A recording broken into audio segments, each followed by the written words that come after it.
brings a tear to my eye every single time. And ladies and gentlemen, it's true. He's finally joined us, ladies and gentlemen. We do have the man, the myth, the legend, the Night Owl.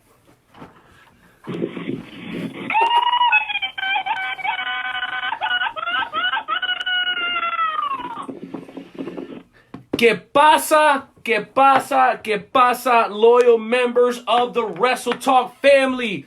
Welcome to episode 289 of the Wrestle Talk podcast. What an absolute pleasure it is to have all of you joining us right here at WrestleTalkPodcast.com and also on the Facebook live stream. We're very, very grateful. Jonesy, I'm very happy to be here as well, but it sounds like I might be having a connection issue. So why don't you go ahead and give everybody the breakdown of what's going on today so I can reconnect and make sure that everybody can hear me 100% clear. Is that cool? Absolutely. I would totally do that, so you work on your connection. All right, everybody via Facebook Live, thank you for being here. What an honor, what a pleasure. To all those new friends that we made today on Twitter, welcome. It is an honor to have you. We want to hear from you, negative, positive. Just don't be indifferent. Love us, hate us, we don't care. Just make sure you make some damn noise. Let's go ahead and try to make this connection again so that we can get on with the show.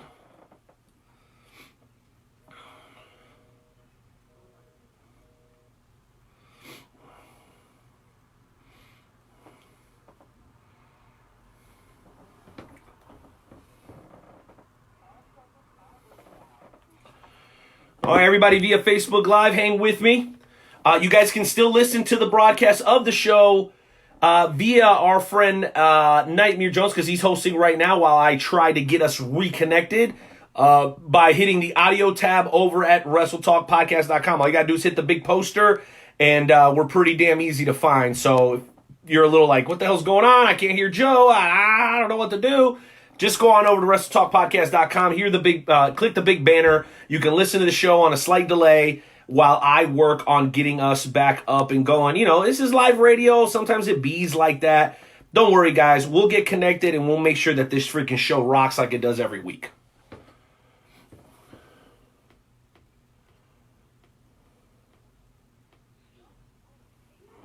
There we go.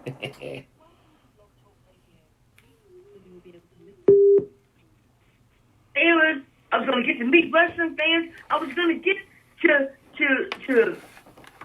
have a good couple days to sit back, relax. I was going to play some damn blackjack. I was going to drink beer. And I can't do that because, well, the coronavirus has postponed the Cauliflower Alley Club. And I don't think that that's very fair to one Nightmare Jones. It's just not cool. I may just have to jump into a plane and come down to Kansas City and drink some beer with my good buddy, the Night Owl, which I'm sure that if that were to happen, I'm sure that the Night Owl would have no issue with me just showing up out of the blue. And, maybe I'll bring some what is that beer that you like? Yingling. Yingling. I've never had it, bro. I keep hearing that the beer is absolute fire. Now, I know I got disconnected for a second because of my audio, but bro, it sounded like we were right in the middle of the shoot and shout, bro. I know you're heartbroken about missing the Cauliflower Alley Club. They talked about potentially rescheduling for sometime in September. These are unprecedented times and unprecedented decisions have to be made. Joe, I know you get it, man. It's unfortunate, but it's just the way it has to be for now.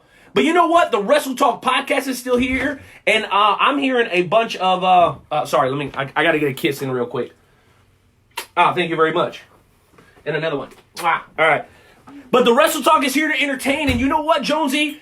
There are people here in my area, and I want to hear from you guys out there, the Wrestle Talk fam. There are some promoters and workers that are getting very creative in how they're handling this very difficult situation we're going to talk about during the High Spot segment. Want you to join us for that here in just a couple of minutes by dialing 657-383-1521. Again, that's 657-383-1521. Man, it is incredible how resilient human beings are, but particularly professional wrestlers and their fans. I can't wait to get into that as well. Jonesy, the other thing, man, that I had to ask you is what the hell are you drinking tonight, man? But right now, I am waiting for my Damian Adams 76 to cool down in the freezer. And once it's cooled down, I'm going to put it in my Wrestle Talk Podcast mug. Like this one? Get on WrestleTalkPodcast.com, and that's what I'm going to be drinking tonight. As soon as the video gets super duper duper cold. I mean, I know the Wrestle Talk Podcast mug makes you feel colder, but I still want it to be as cold as possible, so. Well, you know what? That what you just said, Jonesy, I think that goes a long way with me. So let's go ahead and do our part. We've done this once before when we were giving away the Ricky the Dragon Steamboat. We were actually like auctioning it away. So we gave 50% of the revenue that we earned from that Ricky the Dragon Steamboat action figure to the Salvation Army. So here's what I'm going to do. I am going to donate $5 per mug, okay? And we don't make very much on the mugs because they're very expensive to make. It's top flight, bar quality glass, hand engraved with your name on it. But the Wrestle Talk Podcast is going to make the commitment. That's right, making the commitment right here on the air, so that way you guys know there's no BS, okay? That for every Wrestle Talk mug we sell, every Wrestle Talk Podcast mug that we sell, we will donate $5. That's about 50% of our profit, okay, to the Salvation Army, because not only are people running out of toilet paper, Jonesy, people are running out of food. And the Salvation Army has been around for over 100 years, and they're helping people all over the world. They always have, and they always will. So if you've been thinking about grabbing a Wrestle Talk Podcast mug, but you're like, man, I don't know, I don't really need it. Well, listen, save your $25. Don't buy that crappy t-shirt off WWE.com, okay? Support an indie wrestler and buy his shirt, or go ahead and buy a Wrestle Talk Podcast mug. And if there's a specific place where you want it to go, say you go, man, I really, really love this particular wrestler, and you want us to donate that money to somebody like David Starr, for example, or my personal favorite, ACH, or if you want to donate to those people, okay, just let us know, and we will directly PayPal them and send you a screenshot. So if you've been on the fence about grabbing a Wrestle Talk Podcast mug, go ahead, hit us up at WrestleTalkPodcast.com, send us a DM. We'll go ahead and get working on your mug. We have them immediately available, unless you want to put your name on it. If you want to put your name on it, that's going to take a little bit longer. But once you hit us up, we will give you all the details, Jonesy. I'll tell you what, I'm excited. I want to make sure that we do our part to help out during this very, very difficult time. That said, bro, I'm ready for tonight's show. I'm ready. It's going to be a great one, Jonesy. It really is. It is. It is. All right, ladies and gentlemen, let's go ahead and get into the hot spot segment. Intro, Timmy. It's that music.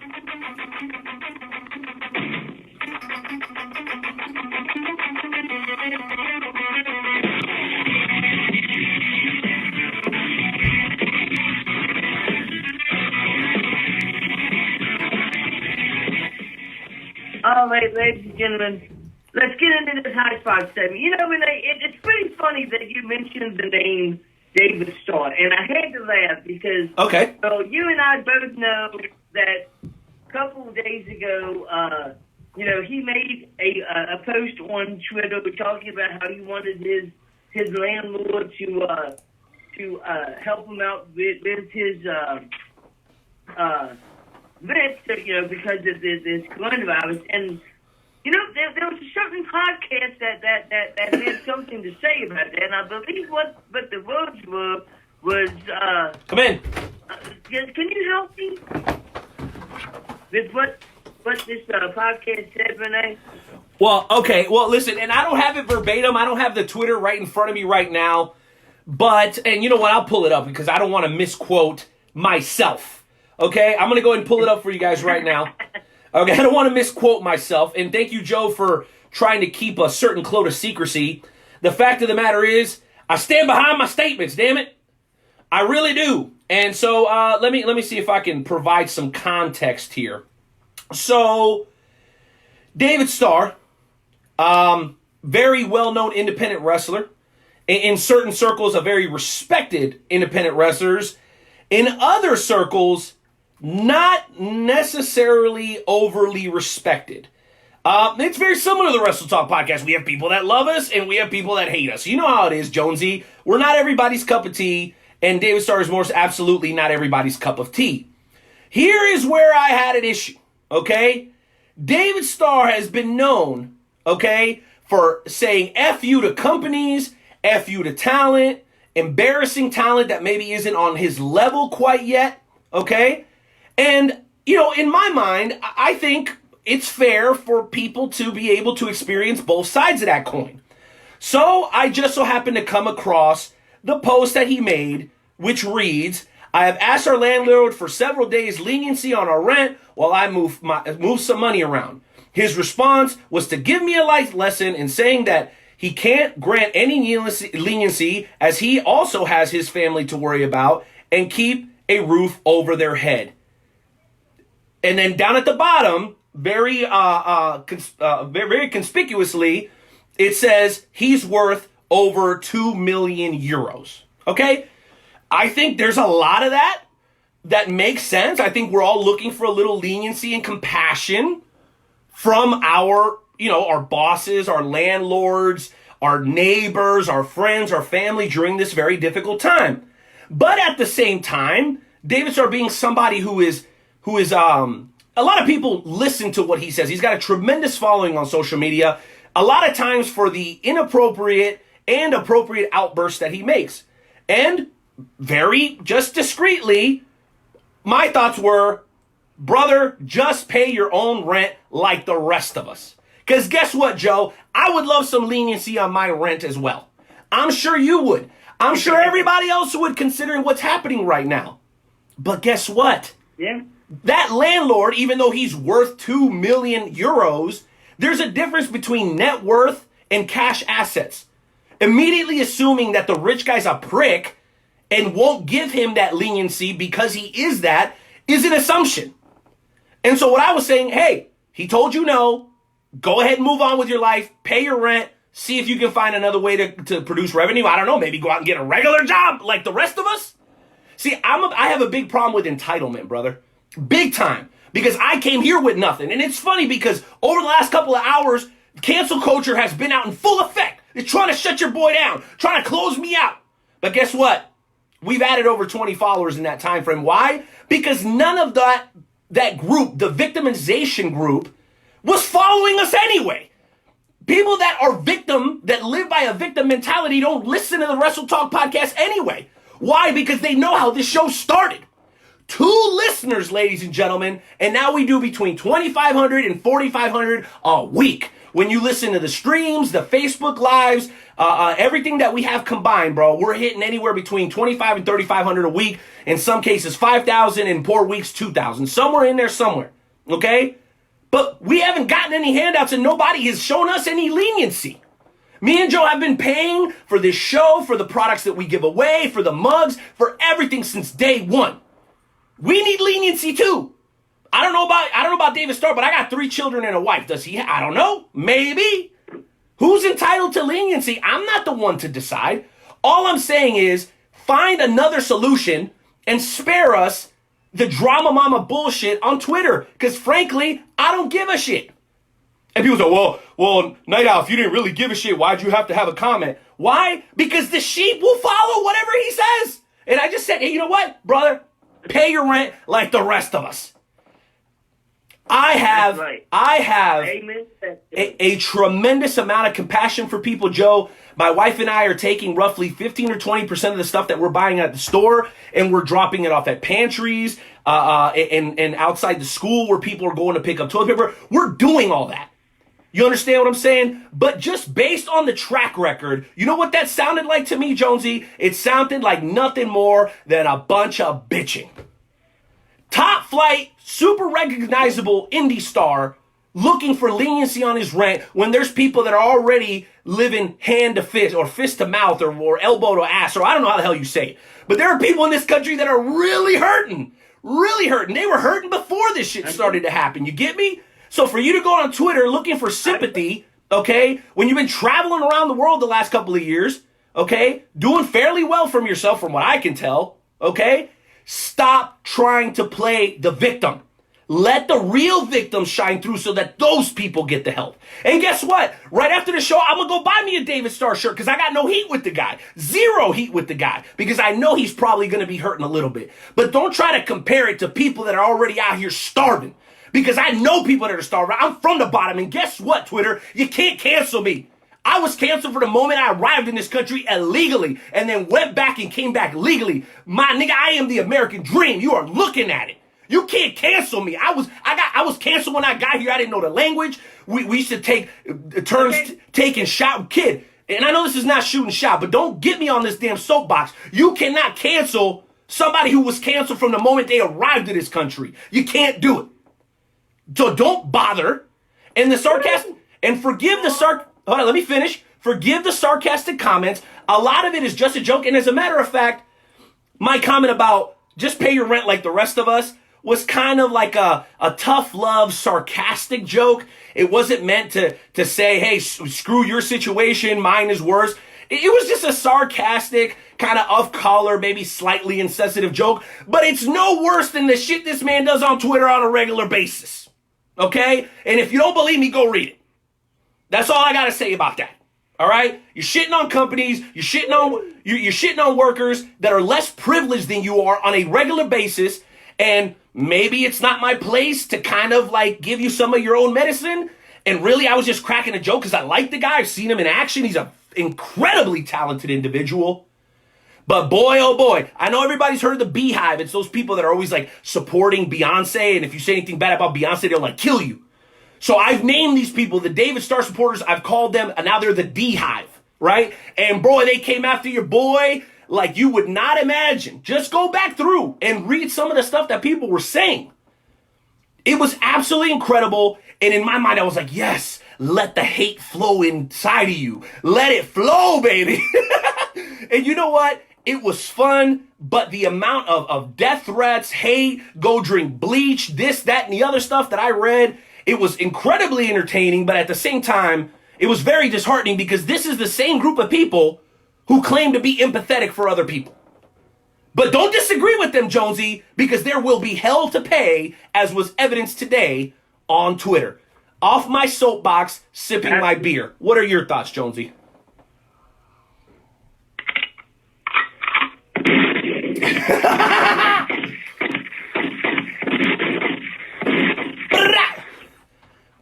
I got nothing else to say about that. I got nothing to say about that. At that, woo! All right, so, this coronavirus has screwed over quite a bit of things. And the past two Raw and SmackDowns have definitely been interesting shows. SmackDown started it off with being in the training center and not having any fans. So it was definitely weird seeing, people like Sasha Banks come down to the ring and play to the crowd when there was no crowd. And I would have to say the funniest thing was last night when Stone Cold Steve Austin says, give me a hell yeah, and it panned to an empty arena.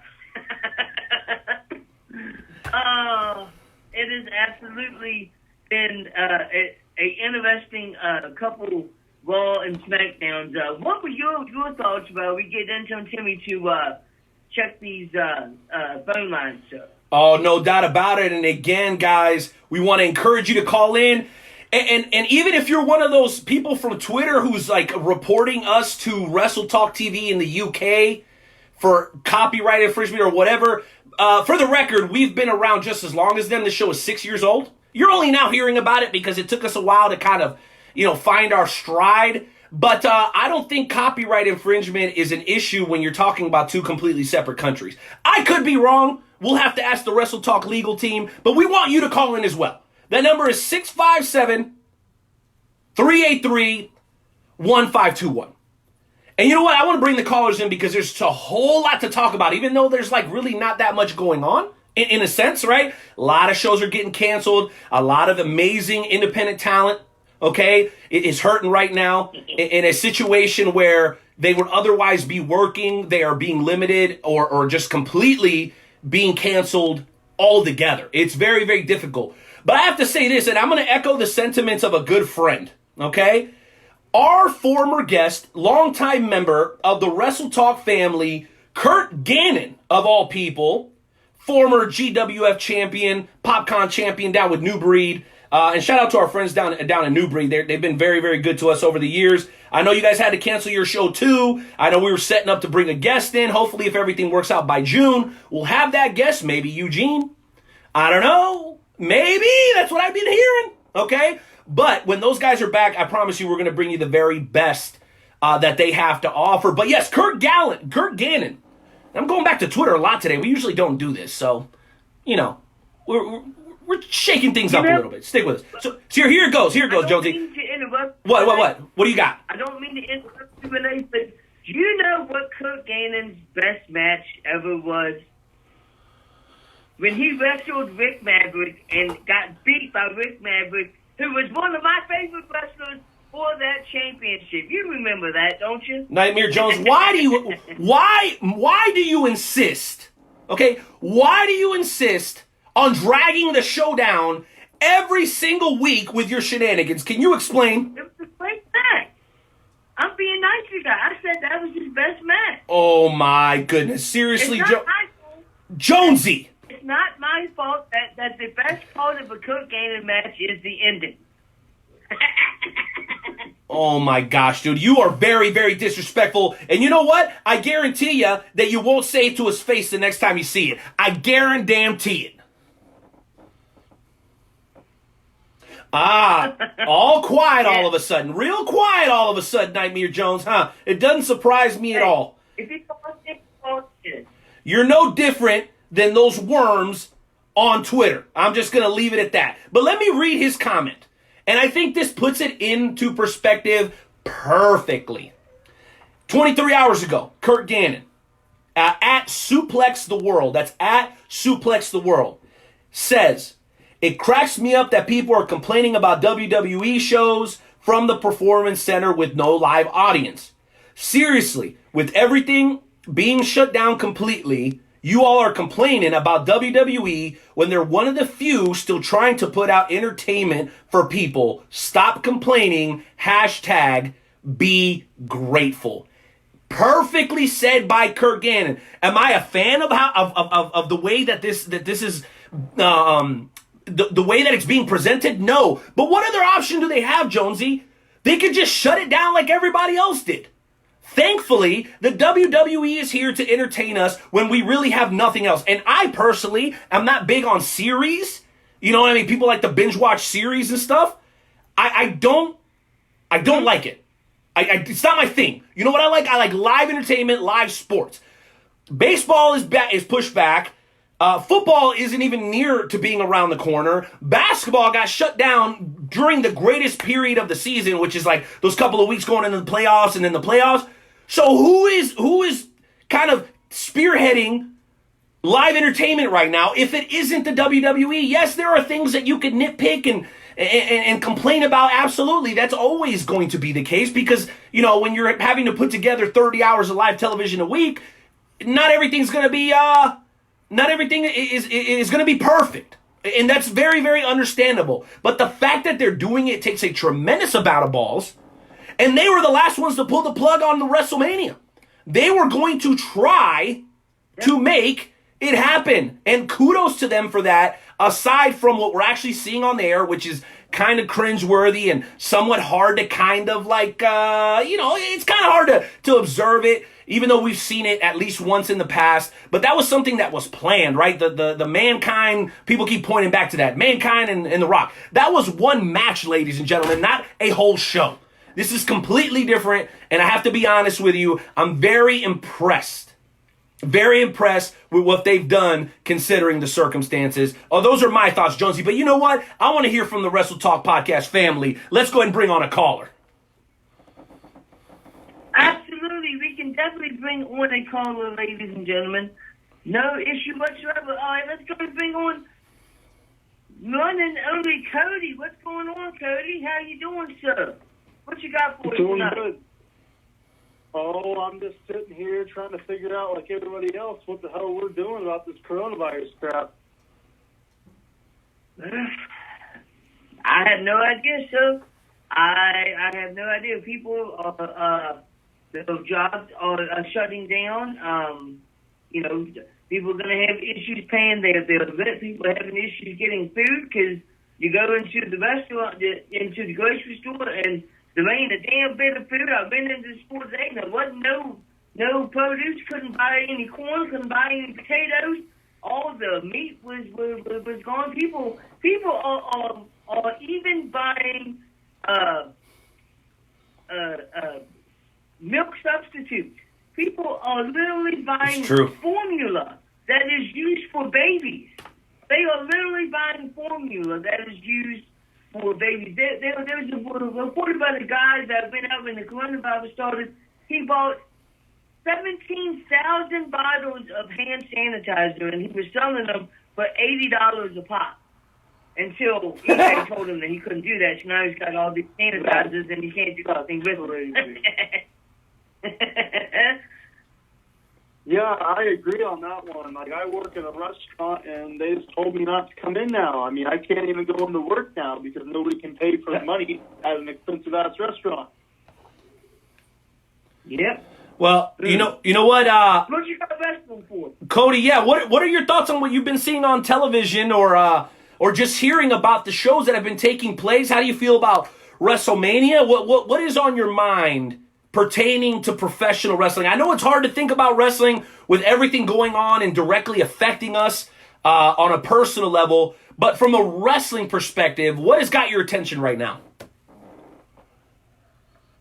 Well, I'll tell you what, WrestleMania sure as hell is going to be an interesting one. I'll tell you why. Because it's going to be coming from the performance center. It might not, though. I've been hearing those news where the WWE is actually doing this for their insurance money. So by trying to find another a venue for their event, they could actually end up getting money, and then they could end up going somewhere else, like MSG is what I've been hearing. So that would be kind of cool if they went to MSG for WrestleMania. But I don't know. That might not work.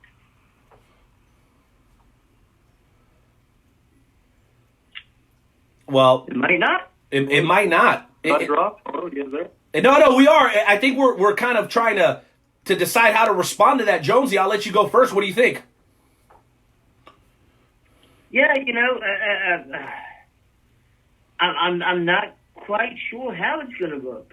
It's a touch and go situation. I'm sure that they're doing the best that they possibly can, and hopefully everything's gonna work out. So yeah. Well, I have a question for you, Cody. When things start to get a little bit better for you, okay, and I don't know what your employment status is. We don't need to get into that on the air. My question is, what are you going to do to support the local independent talent that isn't able to work right now? Because not everybody's going on Twitter and bitching about it. You understand? Some of these guys are actually working to try to find solutions. You understand? So do you see yourself potentially going out and grabbing a couple of pieces of merch? Maybe, making an appointment to grab tickets to the very first independent show that happens when we get back to regularly scheduled programming? What are you going to do to try to help support the professional wrestling community? Well, the way I'm at is I can say is people who know me, I live in a small town. There's no professional wrestling around. The closest thing is Kansas City, which is an hour and a half away. Okay. But once I get some money in my hand, I would love to help support the wrestling community. And the way I can do that is I can share, I can I can get exposure. I enjoy that because that's easier. It's one, it's free, but two, it helps out. You get more names out, more people with the money can pay for it. And by the way, Kurt Gannon, everyone trying to say that Kurt Gannon is what's the word? Oh crap, I can't think of the word now. Kurt Gannon's awesome. I'm gonna go with that. How's that? Kurt Gannon is awesome. He's a great wrestler, but he's also a member of the Wrestle Talk family, so we're a little biased. Cody, thank you for showing us love from the great state of Kansas. Shout out to all the listeners out in Hiawatha. And we heard that school has been canceled for the remainder of the year over in the great state of Kansas. Great thoughts, prayers, positive energy, whatever it is that you're into. We send all of that with you, Cody, on behalf of the Wrestle Talk podcast family. Man, looking forward to hearing you from the second hour. Baby, we're going to be doing a draft. We're doing round 2 of the FWWC draft. Can you do me a favor? Shoot those general managers a quick message, Cody, and remind them that we're going to be doing that at about 8:15, 8:20 tonight Central Time. 8:15 Central Time, yes, sir. All right, let them know, man. We're going to be coming in on the second hour with the FWWC. It's going to be great. What do you got, Jonesy? I figured it out tonight. I know how you can help people out. You can start the Night Owls daycare for free. You can watch people's kids for free. Man, oh, hell no. What are you talking about, bro? Stop trying to put that kind of stuff in the atmosphere, man. Ain't no way in hell that your boy is going to be babysitting. I already done my time. I've paid my dues. I've served my sentence. And I don't need no more damn kids running around here making things complicated for me, bro. I'm not going to have it. I don't know what you're talking about, Jonesy. Got him. All right, let's try to get one more caller in here before we get to WildMan Beast. Bro, we can't, Jonesy. Jonesy, we cannot. Jonesy, we cannot bring in Chris. We cannot. I'm so sorry. I've been told by the sponsors that we need to get a little bit better with the time and respecting the time and all that. So, Chris, hang tight. We're going to get you in the second hour. I absolutely promise. We can talk FWC. We can talk regular pro wrestling, whatever you want. But we got to get to the man who has been busting heads and destroying his opponents for the better part of 15, 20. I mean, wait a minute. What? Wait a minute. What? Wait a minute. Now, you want to get your WildMan Beast on as quickly as you can, but you made Nigel Rabbit wait 30 minutes to get on? Man! No.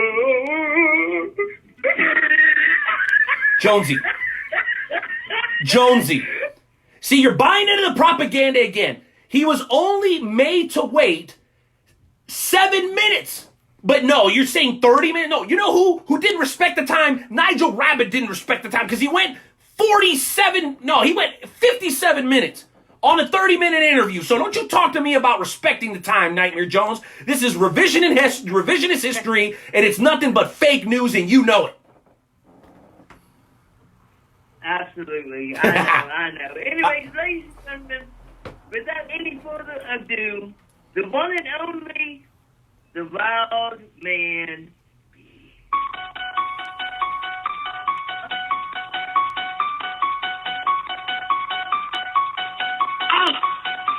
Oh my God! He's so huge!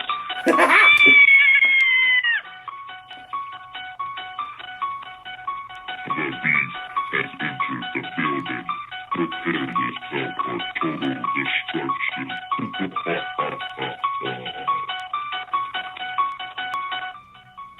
Okay, ladies and gentlemen, that has got to be the best entrance music I believe I have ever heard. Whoever made that entrance music, I need to get in touch because Nightmare Jones needs some new entrance music. I like it, bro. Wild man. Welcome back to the show, brother. How you been? Thank you very much. It's a great honor to be back on Wrestle Talk. Now, Wild man. Absolutely. Wild man, I'm going to let Joe take the lead on this, but I did want to say thank you. Thank you for supporting the Wrestle Talk podcast. Whether you're scheduled to be on or not, you're always commenting, liking, sharing. You pop up on the streams and say hello. You and the Chief and Herb. And there's so many great people that show us love when you really don't have to. So before Jonesy jumps in with his questions, I just wanted to personally, Night Owl, that's Night Owl with a K, wanted to thank you for being a loyal supporter of the Wrestle Talk family, man. Thank you very much. No, thank you for what you're doing and, all the support you show. I mean, if it wasn't for you having guests like us on your podcast, I mean, people wouldn't know who we are and stuff. So my hat is off to you guys. You do a hell of a job. Whenever I can get on, online or whatever, like you said, I always share it, like it, whatever. Well, we appreciate that. Jonesy, why don't you take the lead on it, baby?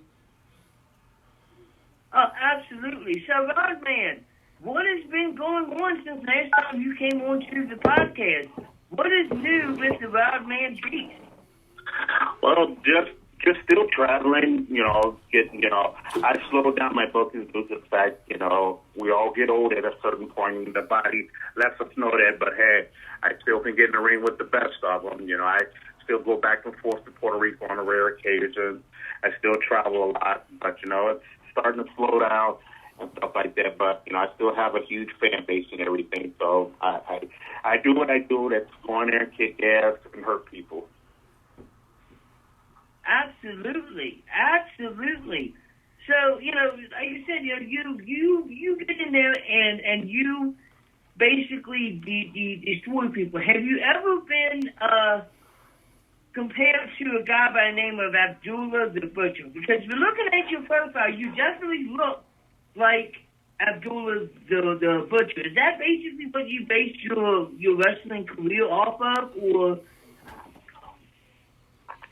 I tried not to, but as the years came about, a lot of people said I favored him a lot. But there's a total different style in the way Abdullah the Butcher wrestles. I have nothing but the utmost respect for Abdullah. And my skill is, with me being 400 pounds, I can move for a big guy. Abdullah was more of a brawler type. I can brawl as well, but I'm like a cat in the ring for a 400-pound guy. This is true, Jonesy. Yeah, see, I wouldn't know because I've never been able to see the WildMan Beast live. I mean, it's one thing to watch the wrestling videos, because I've seen multiple wrestling videos of the WildMan Beast, but it's completely different when you're in the arena with the WildMan Beast. Because I have heard stories that when he comes to the ring, the floors shake, the rafters shake left and right. Is that true, sir? That when you come to the ring, it's almost like an earthquake? Yes, it's like an earthquake, and a lot of people fear me. Like my intro music said, when those fans see me, they go, "Oh my God, he's so huge," and they just start to scream and run away.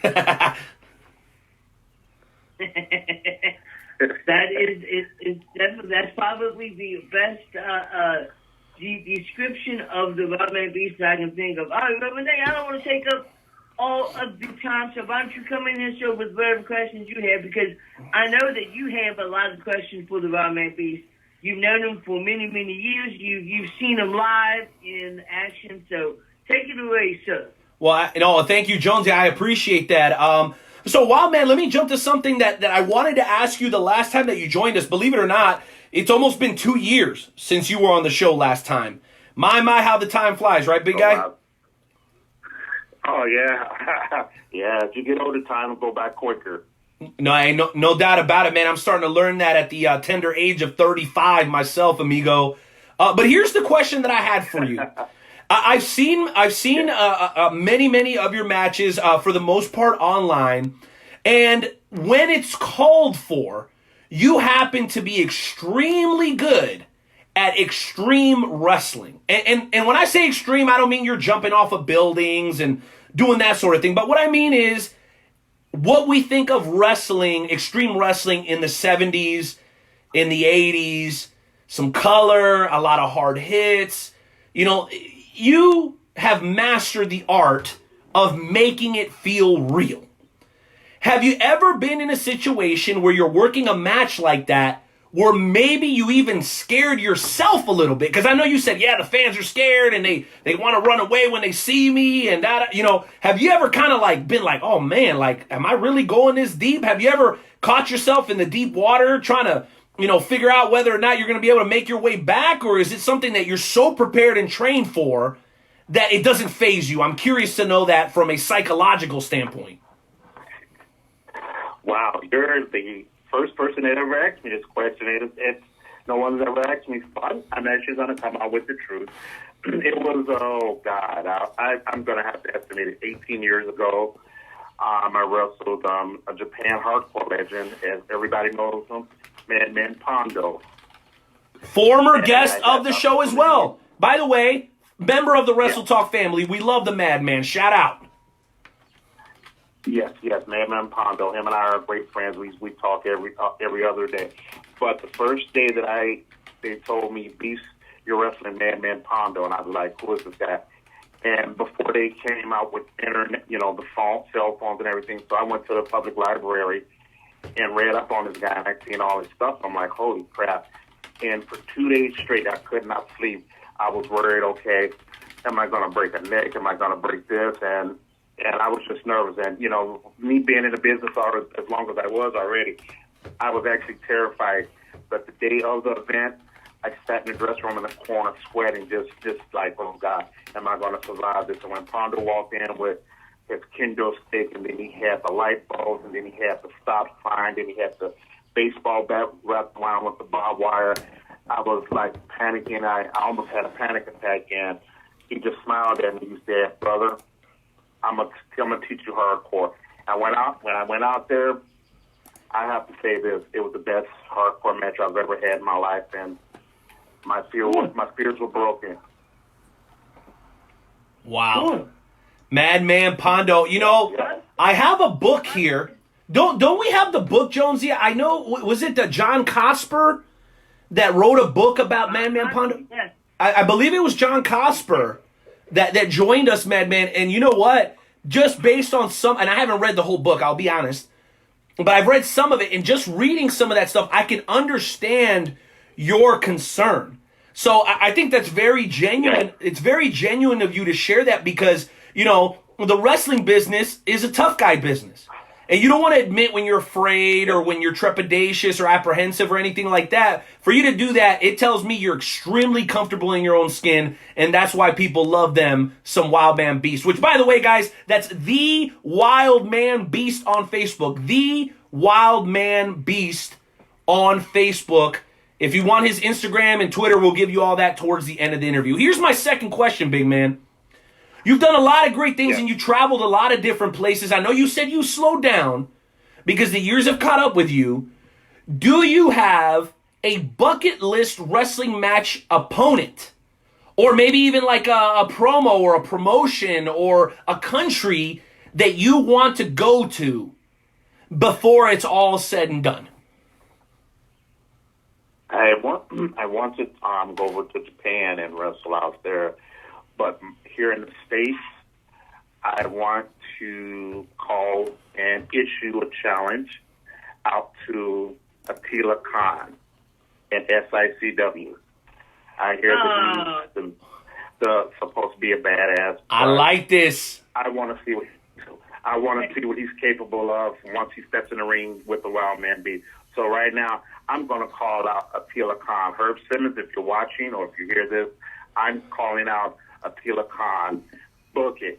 Attila Khan versus the WildMan Beast. I think we can help you with that, Wildman. Go ahead, Joe. We had Attila Khan on the show, and WildMan, I got to say, Nightmare Jones was not afraid of Attila Khan, so you shouldn't have to worry about it. Nightmare Jones, you're a flat-out liar. You're a liar. You're a fat liar. Well, I'll tell you what. We have a tremendous amount of respect for Attila Khan, one of the newest members in the Midwest Independent Pro Wrestling Hall of Fame, class of 2019 or 2020. It's one of the two, just the most recent one. So I personally would love to see that, and I've made the trip down to East Carondelet from Kansas City, okay? And I absolutely love it. I would love to see that. Make sure you guys give us plenty of notice if that comes together, WildMan, because I want to be there to see this live and in person. I'll definitely keep you guys. So fans, get a hold of SICW, get a hold of Herb Simmons. Herb Simmons has been in the wrestling business for 40-some-odd plus years. He was just recently at an award ceremony here in Chicago, Illinois, and they awarded him a thing for a promoter of the year. Great guy, but Herb Simmons, like I said, I know you're watching, I know you're listening. I want to call out Attila Khan. So you and your staff sit back, get it booked.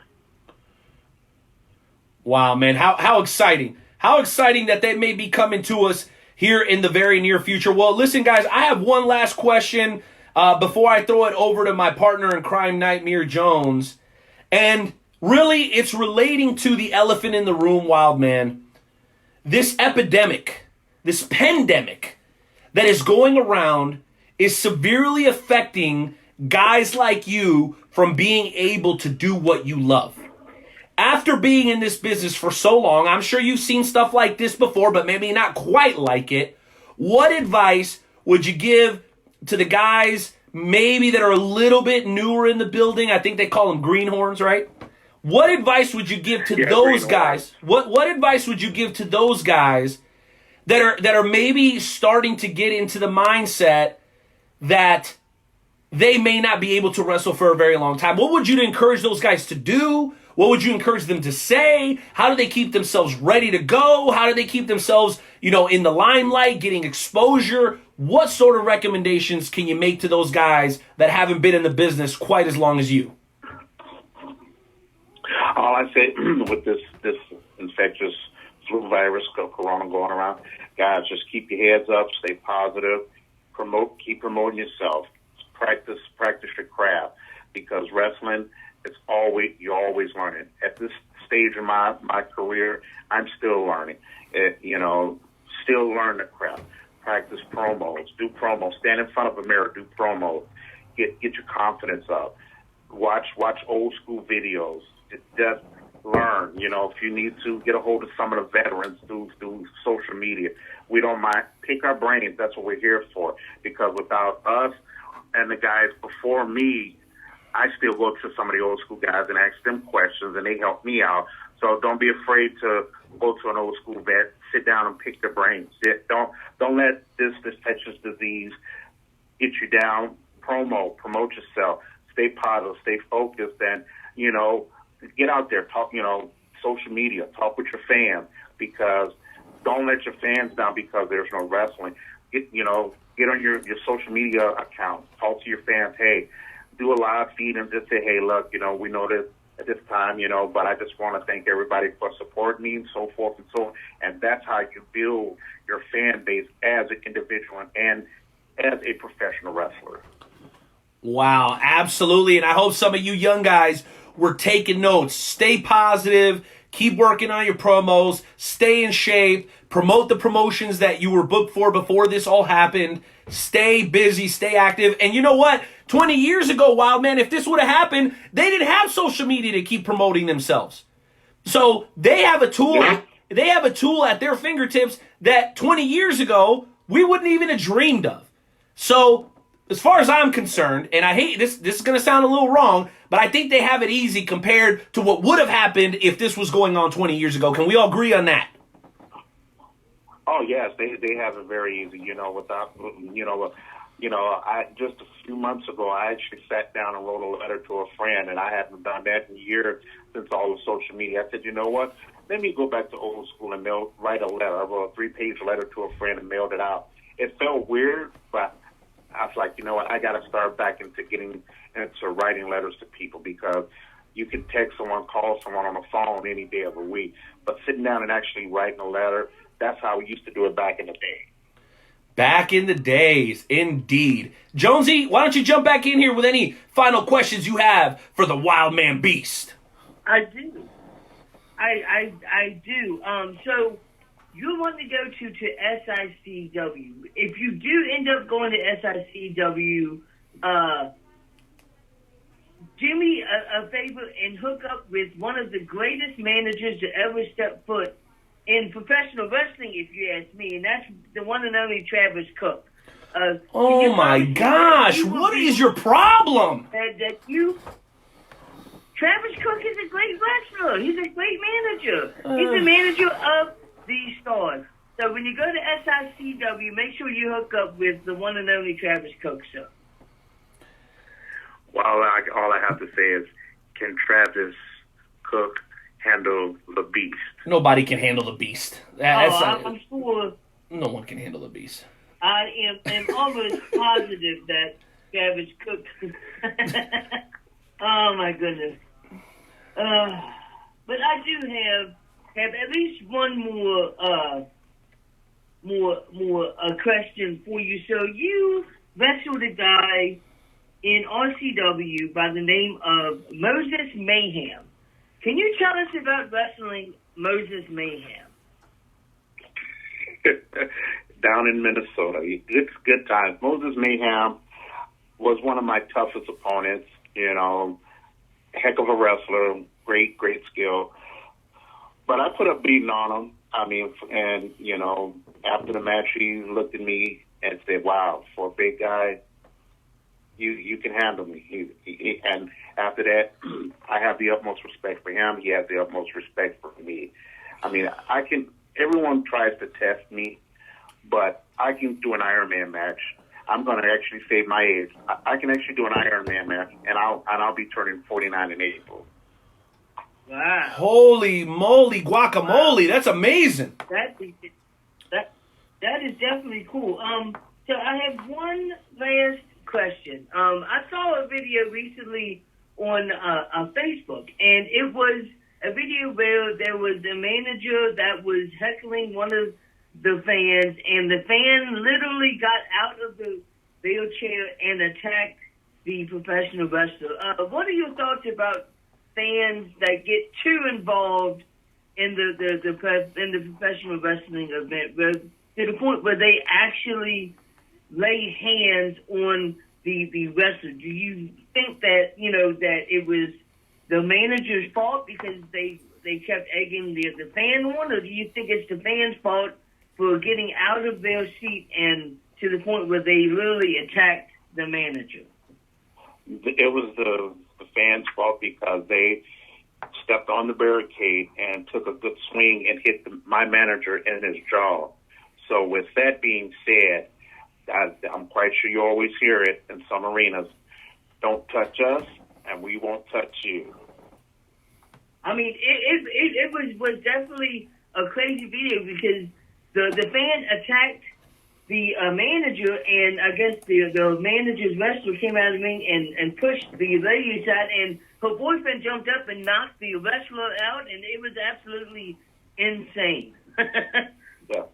Yes. If the fans get involved with it, I'll tell you a scary story. I was in a part of Indiana and wrestling Bobo Brazil Jr., and literally two guys.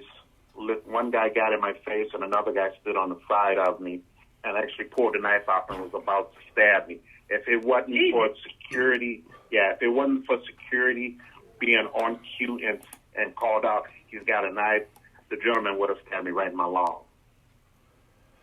Wow! Wow! Yeah. So some fans really get into it, especially with me being the way that I am when I'm in that ring and in the arena. Fans do take a lot of things personally, and they really, and I'm from the old school, and I like the fans seeing me being old school, but when it comes down to that, where you have to be on point guard at all points, because you never know, because some fans really get into it and they can easily stab you.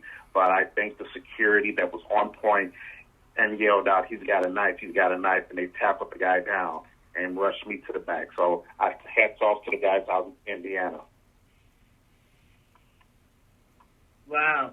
Renee, what are your thoughts in the short amount of time that we have left? Well, all I have to say is stay in your gosh darn lane, fans. And the same thing goes for talent. I've said this before. Marty Bell and Brooke Valentine destroyed my $65 Florida Panthers hat and my $12 beer. Now, I'm a good sport. I'm not going to make a huff about it. But I know for sure, had it been almost anybody else and had wrestlers ruined that much money worth of merchandise and beer, this hat was very important to me. I bought it in Florida, okay? Meant something to me. There's a good chance that fan would not have come back and would have had a negative experience, would have left a terrible review. But fortunately for them, it was me. And I understand the game, and I get it. Now, the reason I say that is because I didn't put my hands on them. I didn't say any cuss words. I didn't disrespect their gender. I said, you guys are cheaters. You guys are cheaters. Now, maybe it was because it was me and they know the Night Owl is kind of like, in the game a little bit. Maybe it was, maybe it wasn't. But I would advise anybody else to keep a safe distance from the talent because these guys' adrenaline is going 100 miles an hour when they go to the curtain. I know, WildMan, I want you to speak on that for a moment. That moment when you hit the curtain and the music is blaring and you're making that walk, it's like when a batter steps into the batting box or when a United States military service gets behind a 50 cal. Now, I don't want to compare the two things, but you get what I'm saying? The Mamba mentality. You lock in, and it's time to go to work, especially because of the way that you do work. What would you do, or how can you speak to that? How can you speak to that? Because I know you kind of flip a switch when you go through that curtain, right, WildMan? Yes, it's a total transformation. It's from it's like Superman. You're Clark Kent at one point, and then when you get to hear that cry or whatever, and you walk through those curtains, you're that Superman, and it's like you're in a whole different zone. You're in a whole totally different zone. It's like you smell what people are gonna feel and everything, and that's I feed off of that when I come to those curtains, and then once I go back to the curtain, back to my locker room in the dressing room, I'm the normal average person that everybody sees. But everyone that actually see me coming out of the arena or going to my car, they're afraid to come up and take pictures with me.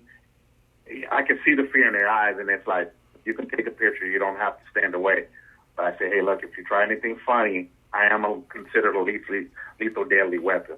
But I've gained a lot of respect from fans who know me outside of professional wrestling. Absolutely love that perspective from the WildMan Beast. And the WildMan is the kind of dude, he doesn't keep it 100, he keeps it 1,000. And for that reason, WildMan, before you go, we got one last little bit of business to handle with you, and that is tonight's edition of the Wrestle Talk Podcast Shoot and Shout segment.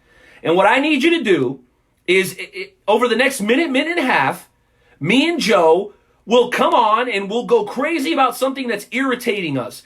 It can be professional wrestling related, or maybe it could just be about gas prices, which right now that's not really a good one because they're particularly low. But we're going to give you that much time to think of something that you can go off about. Maybe you got a couple more words for Attila Khan. I don't know. But we want you to join us in tonight's edition of the Wrestle Talk Podcast Game Show Challenge. I know I don't even have to ask this question, but is the WildMan Beast down? Well, I'm going to rant right now. It's the Greek. Wait, WildMan, wait for the cue. You got me riled up. I know. Listen, we got music, and we're going to hit the music, and then we'll let you go first, because it sounds like you're ready to go. Enter, Timmy. You know what to do, baby. Episode 289. Let's get into tonight's edition of the Wrestle Talk Podcast Shoot and Shout segment. Man. My rant is about this. When you green guys come into the locker room, you respect all veterans. When you're sitting in a chair, you get your asses up and respect the veteran and offer your chair to that veteran and get up and shake his hand. Don't sit there like you're a superstar, because if you ever step in the ring with me, your ass is grass. Woo! Damn! Hi. Jonesy? Hi. Jonesy. All right, so my shooting shout has to do with this coronavirus and how everybody has gone absolutely out of their minds in the grocery store. They are buying every single thing you can think of, stuff that they don't need. They are literally buying cartloads of toilet paper, ladies and gentlemen. The coronavirus is a respiratory illness. It has nothing to do with your ass. It's not going to make you go poo-poo all over the place. You don't need 20,000 containers of toilet paper. You don't need to go out and buy formula that little babies need, because you need to have milk because you're afraid that something bad is going to happen and you're going to be locked inside your house.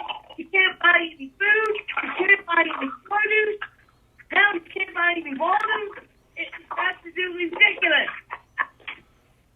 Wow. Wow. Nightmare Jones going off on his shoot and shout segment for tonight. My shoot and shout, to be frank, I kind of already let it out of my system a little bit earlier, Jonesy. That was a little unfair that you asked me about the David Starr tweet so early in the show. But let me recap. No, I'm kidding. Here's what I want to say. Ladies and gentlemen, I am all for compassion. My family have taken the necessary steps not only to make sure that we're prepared, but that we can also help other people. This time is about making sure that you take care of your loved ones. Just like when you get on an airplane, guys, like you get on an airplane and they're going through that instructional video and they tell you, hey, before you help anybody else, make sure you put your mask on first. Because if you don't put your mask on first, you're not going to be able to help anybody else because you won't be able to breathe. Okay? It's that simple. But let me say this. This is not the time to be complaining about what you don't have. Because there are people that before this epidemic even started were already starving. There were people that are already living in poverty. And some of you that spend half of your day on Twitter may not understand this, but people that come from the Black and Hispanic community know what I'm talking about very well. This doesn't change our lives all that much. We have been struggling to buy groceries. We have been struggling to pay our bills. We have been struggling to find consistent work to provide for our families. So if your landlord won't give you a break on the rent, welcome to the real world, goddammit. Because that's the world that I live in.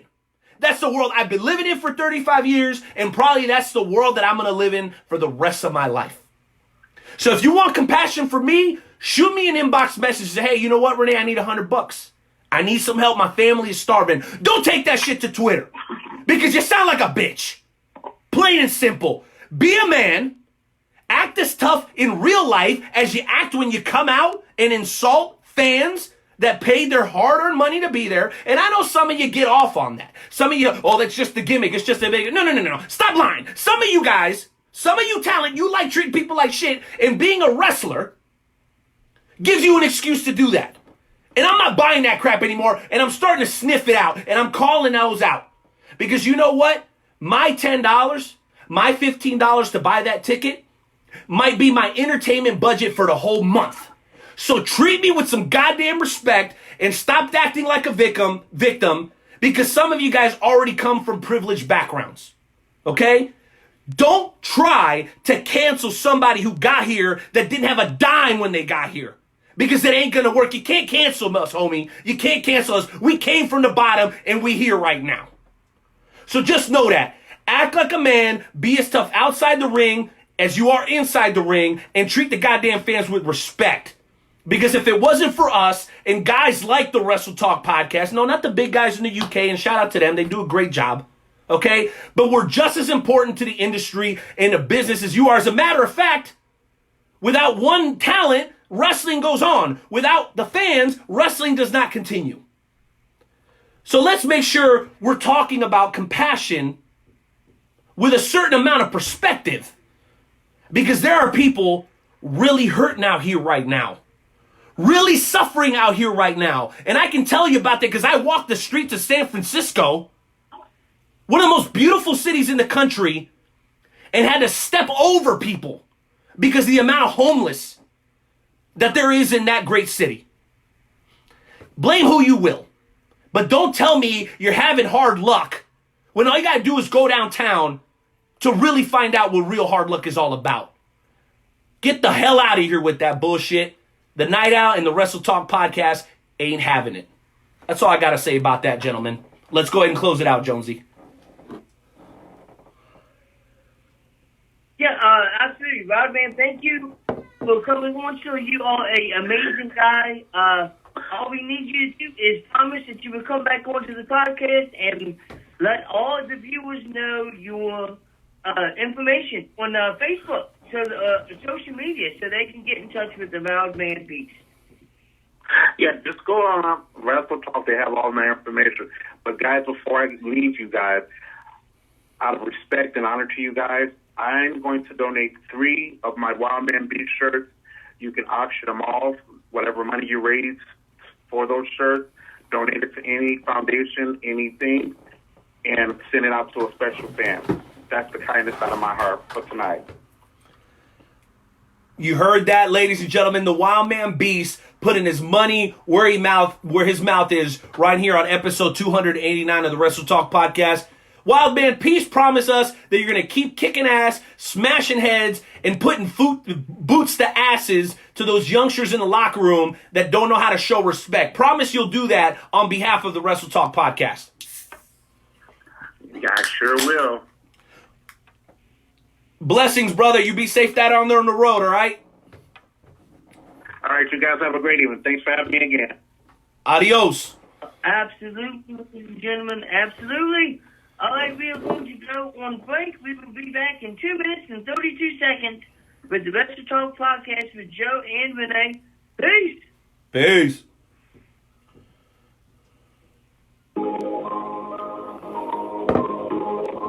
Muted.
Yo, what up?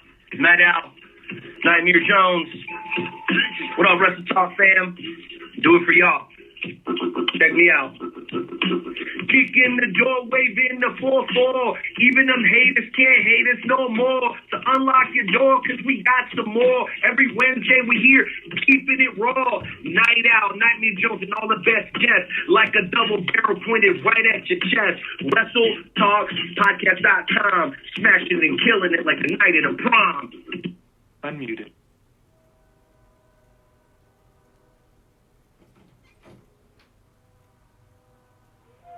All right, ladies and gentlemen, we are back from the break while we wait for the one and only the Night Out to come in. Nightmare Jones is taking over. No, he's not. Nightmare Jones. Oh, shit. Yo, don't you see? Every single time I step out of the room, you do the same thing. Cut it out. I was just covering. Oh I my. was just covering the boards until the Night Out got here. Nightmare Jones, understand. You don't have to send in your views again like you did last time. That's all yours, sir. All right, well, thank you, Nightmare Jones. I appreciate that. I really, really do. And by the way, you're doing a tremendous job as the FWWC heavyweight champion. Unfortunately, though, something is going to change. And I'm going to bring you back on here once we get through this because this affects you tremendously, okay? It's been decided by our old friend Elmata and the general managers that this Wednesday, that means tomorrow night, ladies and gentlemen, we will have our first ever championship match on a Wednesday night during AEW and NXT. For those of you who are like, Night Owl, what are you talking about? How are you going to have matches on a Wednesday? Nobody can go to shows right now. You're right. You're right. Oh, and by the way, WildMan just messaged me and he's going to be donating 3 shirts. Okay? So we'll keep you posted on that and I'll find out for you, Chris, if he's got a 5X. I know you messaged about that. We'll see. I'm sure he does. I'm getting one of those, though, because I got to represent WildMan. If you know, he's a good guy, and when I wear it, people see it more often and blah, blah, blah. But that's besides the point. Here in the FWWC, it gives us an opportunity, especially in a time like this where nobody can actually compete. You want to keep your promo game sharp. Fantasy wrestling is the place to be. And when you talk about fantasy wrestling, there's no better place than the world's premier fantasy wrestling promotion, the Fantasy Wrestling Worldwide Chapter. See, tonight, we're conducting the second round of the draft. The draft is an opportunity for the general managers to start to fill their rosters as we go into year 3 of the heated FWWC brand battle. But Night Owl, you're still not explaining it. How are these guys drafting wrestlers, but there's no... Listen, it's fantasy wrestling. During SmackDown, during Raw, during NXT, during AEW, you're in a chat. Somebody's giving you the matches. Even if you're at work, you can compete. This is very great. A lot of people love this. Whoever picks the most matches correct throughout the night is the winner. If this happens to be a number 1 contender match, you're the number 1 contender for the upcoming for whatever title at the upcoming pay-per-view. If it's a title match, then you're the champion. And the person who was previously the champion has to mail you the championship to your house. Now, for a long time, we've had WWE replica championships to represent our titles. But no longer, friends.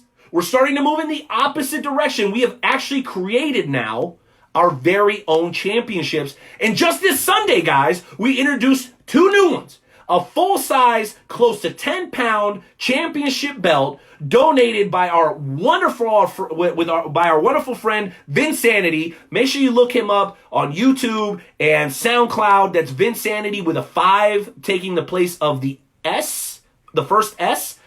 Vinsanity, look him up. Great musician, incredible artist, not just as far as music, but real art. He took an old championship, customized it, did a bunch of wonderful stuff, like arts and crafts stuff, and he created, for the very first time, the FWWC World Championship, which Nightmare Jones, the current FHC, okay, the current FHC, Brother Bishop, also known as Brother Brown Bear, he is the FWWC Universal Champion, the UHC. Those 2 belts will be consolidated, and walking into the match as the presenter, right, the escort of the championship, is the one and only El Diablo, also known as Vinsanity. Again, guys, Vinsanity with a 5 replacing the first S on YouTube for some great, great music. Make sure you guys look him up, okay? He's donating the belt. He's in the match. It's this Wednesday, and it's being hosted by Infinite. So, El Diablo will represent Rise, which is one of our brands, okay? Bishop will represent Inferno, which is another one of our brands. And last but not least, Nightmare Jones will represent Infinite. One of those 3 men will walk out the new, or the first ever FWWC World Champion. But before we get there, we have tonight. And the general managers are on hold. And they're ready to go because they are ready to make their selections. We've done the first round already. They've already picked their number one picks. So now everybody is going to move on to their second pick. We'll be making one selection tonight. The championship match is tomorrow. And then we'll be having the draft for the rest of the roster on Friday. WrestleTalkPodcast.com. Go over the fantasy tab. More information for you available right there. Again, at WrestleTalkPodcast.com. All that said, we are now going to bring in the three general managers, and we'll go in this order. We will go first with the heel deal. Then we'll move on to Tank. And then we'll close out this round with Hardcore Sis. Because in the first round, it was opposite. So, without any further ado, ladies and gentlemen, welcome the general manager of Rise, Heel Deal, the general manager of Inferno, Susie Haas, and the general manager of Infinite, the one and only Tank Westbrook. Good evening, Nightmare and Night Owl. No, I kicked Night Out. I kicked Nightmare out of the studio, so you don't have to worry about him.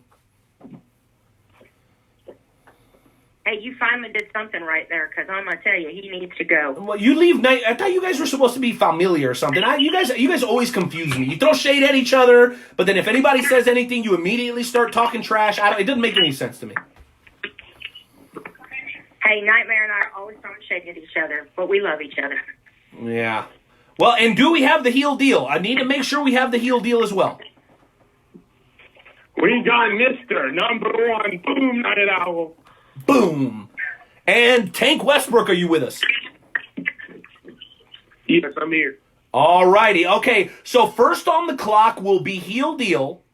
So please, the two other GMs, go ahead and mute yourselves until it's time for you to come on so we can cut down on the background noise. We've only got about 10 minutes, and I want to get some callers on immediately after you guys are done because we got to hear from Nightmare Jones. I know he's going to be putting up his title this Wednesday. It's a huge deal. And I know there's a bunch of other people from the world's premier fantasy wrestling promotion that want to come on and discuss what is sure to be the best round so far. So, I believe we have a drop that will indicate the beginning of the draft. Intern Timmy, do we still have the draft drop? And if so, go ahead and hit it because as of right now, the Rise GM heel deal is officially on the clock. Okay, perfect. Turn that up for me next time, no. All right? Heel deal, you have the option of selecting any superstar who has not been drafted yet or our Warriors Heart champion, Savior Saint. The question is, sir, who will you be drafting to Rise? Well, the heel deal is here to play. He's not looking to take third or second, only one for Mr. Number One. And there's certain kind of individuals that I need to get to that number one. And there's one man who's going to help me. And he's going to make sure that the whole FWWC gets, how's it go? Rock. Rise, take, Arden, Mercy, boom. Boom, baby. Boom. And for the record, you are currently sitting at 45 points, if I'm not mistaken, with the allotted amount that you were giving at the beginning of the draft. Arden Murphy is also valued at 5 points. So you now currently sit at the 40-point mark going into this Friday's upcoming draft. Tell us, heel deal, very quickly, why did you choose Arden Murphy? My greatest rival will now be my greatest ally, and we will be on the top, baby. There you have it, ladies and gentlemen. Well, heel deal, thank you for joining us. I'm sure you'll stay on hold and listen through the remainder of the draft. Any final thoughts before we let you go? I've said all I need to say. Now I'm just going to sit back and watch. Absolutely love it. Keeping it short and sweet and straight to business. Alrighty, intern Timmy, go ahead and cue up that drop sound because up next is a man that surprised a lot of people with his first selection by taking Hardcore Hoss to the Infinite brand, and now he has another opportunity to shock the FWWC universe. Tank Westbrook, when you hear the sound of the draft, you are officially on the clock.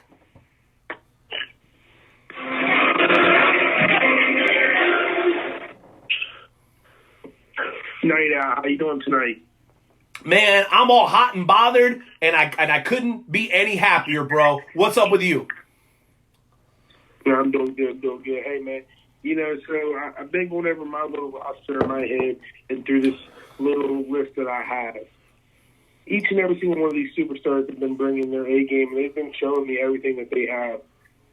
The next gentleman that I choose to bring to my brand, he took some time off.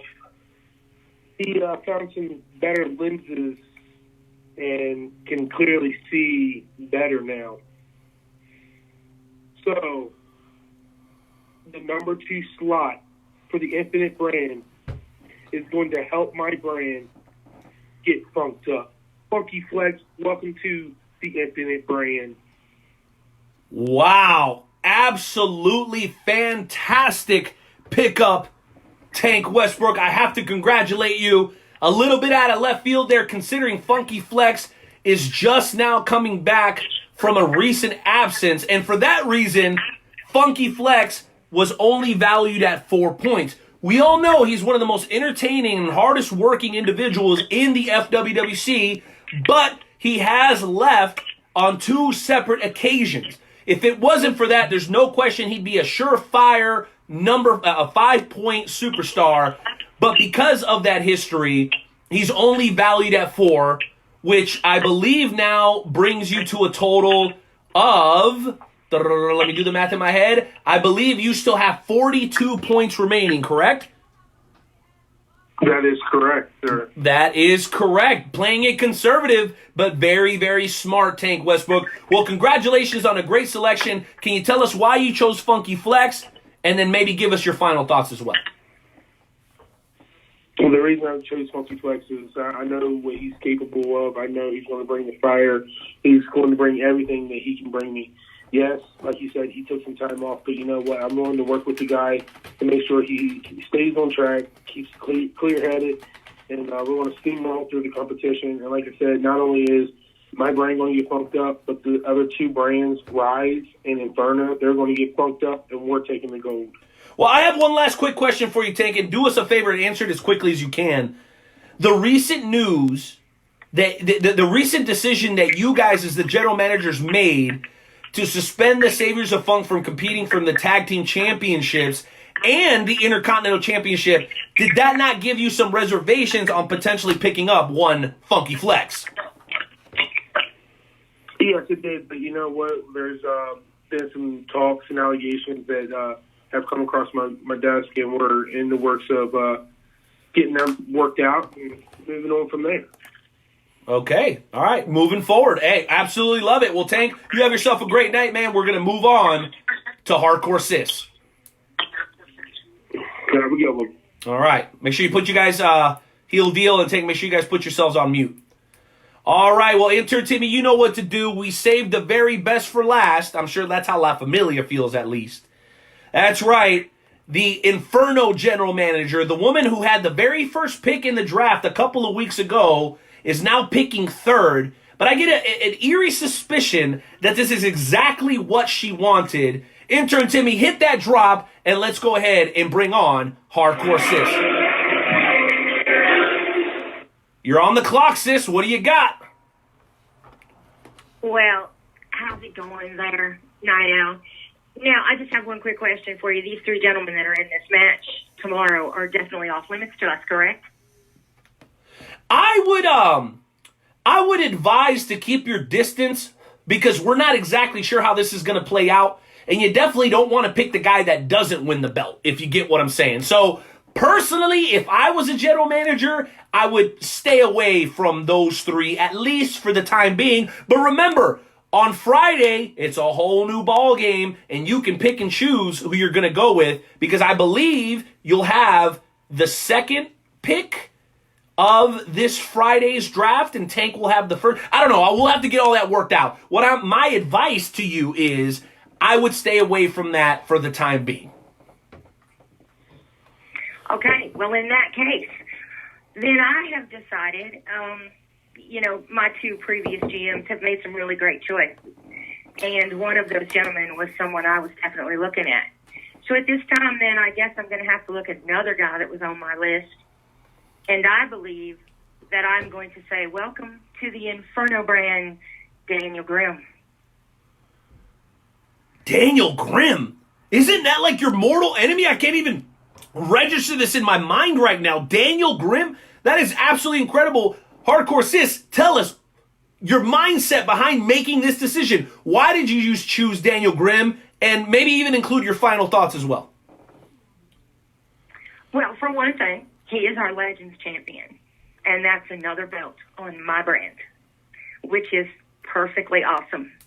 Secondly, as you put out there, he is my mortal enemy. So who better to work with than your mortal enemy? It's just going to make for some really great times on the Inferno brand. And we're sure to get some really great points for all of the hard work that we're going to put in. And, like him or not, Daniel Grimm is a very hard worker. So why not have a hard worker on my team? Well, I'll tell you what, I'm very, very surprised, but maybe not so much, because if we look at who's already been drafted, I believe you're the only brand to have a championship already to your name when this all began, as you were the FWWC Hardcore Champion at the end of year 2, but now you're also adding the Legends Championship to the fold. I like how you're putting a priority on championships and are willing to go out of your comfort zone and work with people that you don't necessarily get along with. And not only that, I also want to congratulate you, because on last week's show, and I don't know if you realized it, you actually were the winner of our TriStar TNA Wrestling Knockouts exclusive licensed trading card pack. Over 10 years old, plastic is still on it, and it's guaranteed to have at least one autograph, courtesy of our sponsors over at Retro Zone at the Oak Park Mall, also known as Kincaid on Facebook. Please go on there, guys. Leave them a review. Tell them the Wrestle Talk podcast sent you, okay? But Susie, congratulations. Great pick. And also, I hope you enjoy the TriStar officially licensed autograph cards as well, courtesy of the Wrestle Talk podcast and Retro Zone / Kincaid. Those are my thoughts. Anything else you want to say? Hey, you know what? I appreciate the cards, and I look forward to receiving them when I come to UM6 and meet up with you and some other members of La Familia and other members of the FWWC, and we have ourselves an awesome time. This is going to be a great time, and I'm looking so forward to it. All righty. Well, thank you, and have a great night. Huge, huge props to the general managers for coming in and being prepared today. And a very special thank you also to really everybody who's tuning in right now from the FWWC. This is a very, very important time in our group's history, because not only are we getting ready to start year 3, we're also introducing brand new championships that are exclusive to the FWWC. So wrestling fans out there, and Jonesy, I'll bring you in to help me with this. Wrestling fans out there, wrestling is not gone. It's just changed. We can't go to shows like we used to, and we can't watch them on TV the way that we're used to, as often as we're used to.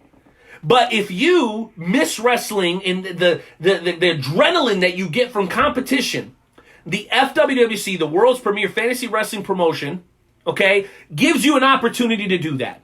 You get to compete, you get to have real championships, you get to cut promos.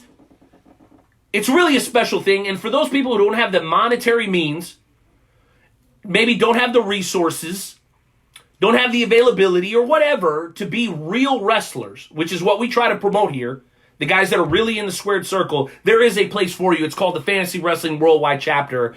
Again, more information about that over at WrestleTalkPodcast.com. Jonesy, before we completely close out this segment, why don't you speak on that, and also how you feel about this tremendously huge match, probably the biggest championship match of your career tomorrow night as you guys compete for the first time ever for the FWWC World Championship. You want to know Nightmare Jones's thoughts. I've had to sit here and listen to the general managers pick Arden Murphy over Nightmare Jones. Arden Murphy, the guy that comes in and leaves, and comes in and leaves, and comes in and leaves. You want to know what my thoughts are about Tank Westbrook picking Funky Flex, the guy that comes and leaves, and comes and leaves, and comes and leaves. You want to know Nightmare Jones's thoughts. I don't really think that you want to know Nightmare Jones's thoughts because I would have to bleep myself quite a bit. All I'm going to say is tomorrow night, Nightmare Jones is pissed off. Tomorrow night, Nightmare Jones makes an example out of Bishop. Tomorrow, Nightmare Jones makes a example out of El Diablo. I don't care if he is in La Familia. I don't care if he is the Pope. I don't care if he is the President. Tomorrow night, Bishop and El Diablo both are going to be buried. Nightmare Jones is going to stand over top of both of them, and he's going to look at each and every single one of the general managers and give them the good old Austin one-finger salute. Boom, baby. Boom. Absolutely tremendous take. Well, thank you, FWWC. Thank you, Nightmare Jones, Heel Deal, Tank, and, of course, Hardcore Sis.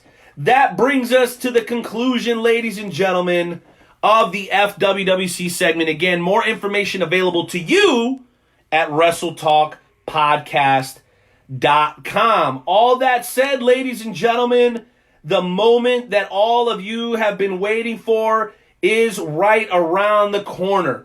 A guy who is very well known but not easily recognized. Entertainment, why don't you go ahead and check those phone lines, because I believe that we have Matt Classic Creed on hold.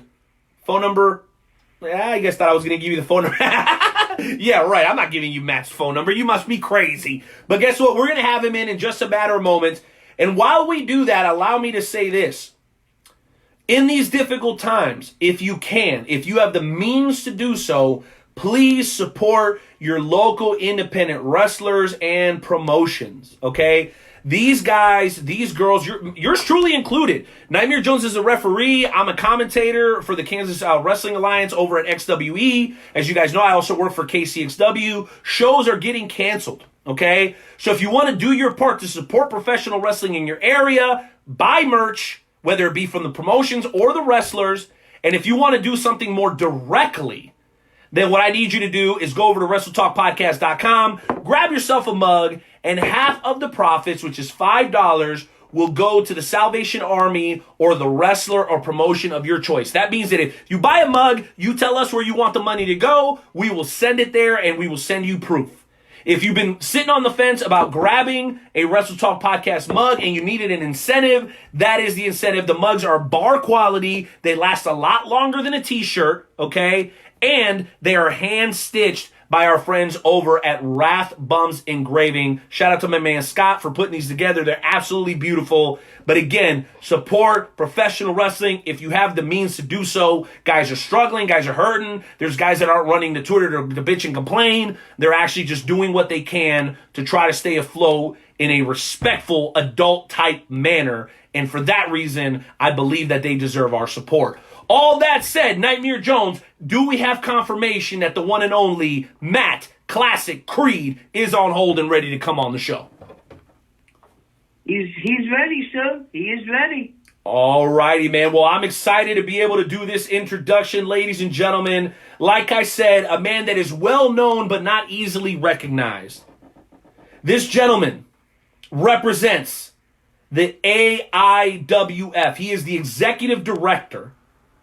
And I am a fan of the AIWF because at XWE, the pair of rock stars for a while were the tag team champions. And I said, okay, they're the XWE tag team champions and the AIWF tag team champions. I'm calling the action, but I'm saying, well, what is this AIWF? What does this even mean? So then I went to their page, bro, and I came to realize that these guys are serious about the professional wrestling business. Throughout the world, Canada, Portugal, Wales, England, Australia, Italy, the list goes on and on. These guys are receiving representation. And even in Latin America, including countries like Puerto Rico and Costa Rica. But above all else, the AIWF supports the sport that we all know and love. And one of the gentlemen that is very much responsible for carrying that tradition is our guest tonight. Ladies and gentlemen, we're going to cue up some music for this man because it's a huge honor. I'm very excited to have him on the show. The one and only Matt Classic Creed. Enter Tibby, hit the music.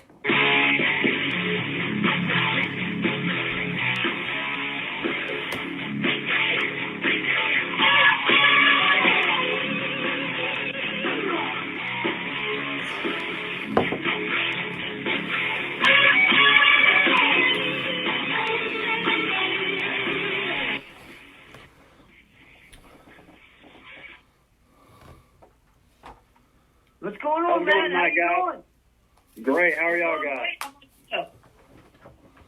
Yep. Just surviving this corona apocalypse, guys. Great to have you, Matt. Great to have you. Jonesy, why don't you go ahead and lead us off, brother? Absolutely. So you are the executive director of AIWF Wrestling. What exactly is AIWF Wrestling, and how did it get started? Well, AIWF Wrestling has been around since 1992. We started up in Mount Airy, North Carolina, which is Mayberry, where the Andy Griffin Show was produced and is famous for. And it was a regional promotion for several years. And then about 2009, we said, hey, we need to work together with other people. We need to make it work again. Wrestling, we got to work together, and that's what we've done ever since. Wow, that sounds pretty awesome. You are not just a executive director, but you are a very accomplished wrestler. You've been wrestling for 15 years. You've had 7 major championships. It's absolutely crazy. How did you get into the professional wrestling business? Well, I guess the professional wrestling business, there's a famous wrestler here in North Carolina called the Latin Lover who just passed away a few years ago. And that's how I broke in with him. Rest in peace, by the way. Rest in peace to the Latin Lover. I know that I've heard of the name Latin Lover. Like I know that I have definitely heard the name. You all have a ton of professional wrestling promotions, and you all just don't do stuff in the United States, but you do stuff in Puerto Rico and Costa Rica and Canada and Portugal, Wales, England, Australia, Italy, and the Netherlands. How do you all keep track of all these different places that you all do wrestling at? Oh, well, I thank God for social media these days and the internet, because otherwise you wouldn't be able to. But currently we have promotions in 14 countries. So I say we're keeping pretty busy, but I mean, you just have to check on them and share your results. And we try to mitigate like talent going to different places. Including our champion, Kevin Phoenix, who just had a tour of the UK before everything shut down on us here. Wow. See, that's another name that I know that I've heard before, Kevin Phoenix. It's just, I know that I've heard of these names before. Renee, why don't you come in here with whatever questions that you have, sir? Well, absolutely, man, and thank you, because I've definitely been chomping at the bit. Matt, obviously, the first question that I have for you, you said it, and it's something that is a lot easier said than done. You guys decided that you were going to ban professional wrestling together, And that is something that many have tried and many have failed. Can you talk to the Wrestle Talk podcast listeners about some of the challenges that you've encountered in trying to get promotions, in this case, multiple promotions, to honor a certain code and to work together? Well, I mean, it's always a lot of times about money. Money is a challenge, I will say. But we started out, we had about 5 promotions throughout the Mid-Atlantic and Southeastern United States. We were running shows pretty regular. And that's how we came up with, hey, let's go back to how it was. And that's what we're trying to do. But it's definitely a challenge because everybody's angling for their own guys. Everybody wants those title matches. Everybody wants the glory. And, I mean, it's always going to be an issue, but you just have to try to get along. You have to be the mediator. I feel like a babysitter sometimes. I'm going to be honest, but you know that's how it goes, and you just have to keep the train going forward. That's all you can do. Man, no doubt, and you guys have absolutely been doing that better than anybody in the business, by my estimation. I guess my follow-up question that isn't necessarily related to that is, or maybe it is. Recently, what really attracted my attention was this announcement about a new championship that you're going to be introducing. And obviously, this speaks a little bit more to your international thumbprint. But you guys are introducing a Latin American championship. Tell us, what was the inspiration behind that, and how long were you guys working on it before it came to fruition? Well, we've been working probably on that championship almost a year. We've had an influx of promotions in Mexico, El Salvador, Costa Rica, Ecuador, and we also have several lucha promotions in the United States, such as Lucha Libre Vaz, which runs the West Coast, and Galley Lucha Libre in Chicago. So, do you feel like there was a demand for it, and you guys were just basically trying to fit a need? Well, I think so. Our goal at the AWF this year is to have a territorial championship on every continent besides Antarctica, of course. And we have a European championship, which is held by Mad Dog O'Doherty. He's Irish. And several promotions over there. So we're starting our Latin America brand, working on Canada, and then obviously we're going to work on Africa and Asia. Asia, we have some things in the works, but obviously this coronavirus will float us up. Man, I can only imagine it, and you really did steal my next question there. I know that you're based out of North Carolina, but you obviously are doing business throughout the world. How has this directly or indirectly affected you and your business over the AIWF? I would say about 70% of promotions are shut down at least for the next 30 days to 45 days. We've also had to deal with commissions. Certain states have commissions, certain states don't. North Carolina, we do not, so we didn't technically have to stop until our governor made it where we can't have more than 50 people in an event. So that's what stopped us here. But other states such as Ohio, the commission shut them down. I know the same's happening in Alabama and other states with commissions. Man, that's really, really tough. So basically from the top down, from promoter to Greenhorn, I mean, it's basically affecting everybody in the pro wrestling world. I definitely have a couple of more questions, but I don't want to be selfish. Nightmare Jones, why don't you come back in here with any other thoughts and questions that you might have for Matt Creed, please? Oh, absolutely. You know, I guess that my main question is, what exactly do you hope that the fans get out of going to see one of you all's wrestling shows? I mean, I hope the fans they feel like they've got their money's worth. They've got a night of entertainment. They've got out of the mundane, and we want them to get their money's worth and enjoy themselves. Absolutely, you know that is the main thing. Is you want the fans to be able to definitely enjoy themselves. I guess that my next question, if I throw it back to Renee, is, and I'm going to ask you the same question I asked Man about the WildMan Beast. I saw a video recently where a manager was provoking a fan, and the fan jumped out of the seat and attacked the manager. And what do you think about when fans get too into the professional wrestling? I mean, fans, they should never lay their hands on the talent, and the talent should never lay hands on them. But it's a very heated environment, and shows should have security of some type. And the referees themselves also should be vigilant on the outside atmosphere as well as inside the ring. But I know both. I know the Havens. I know Amy and Ace. Ace is actually one of our former members. He promotes Pro South Wrestling in Alabama, and he also was a former cruiserweight champion of But I mean, it was just a situation that happened. It's unfortunate, and that's all I'm going to say about that. It's the best way that's you know it's that's the best answer. Oh, Renee, why don't you come in with whatever final questions that you have, sir? All right. Well, my question is kind of not wrestling related because I always like to show kind of like the personal side, just to a certain extent, obviously respectfully, of the guests that come on our show. I'm maybe making an assumption here, Matt, but I'm assuming that you're a Gamecocks fan, right? You're from... No, the Gamecocks are in Columbia, South Carolina, if you're referring to the University of South Carolina. So who do you support? Tar Heels all the way, baby. Tar Heels are...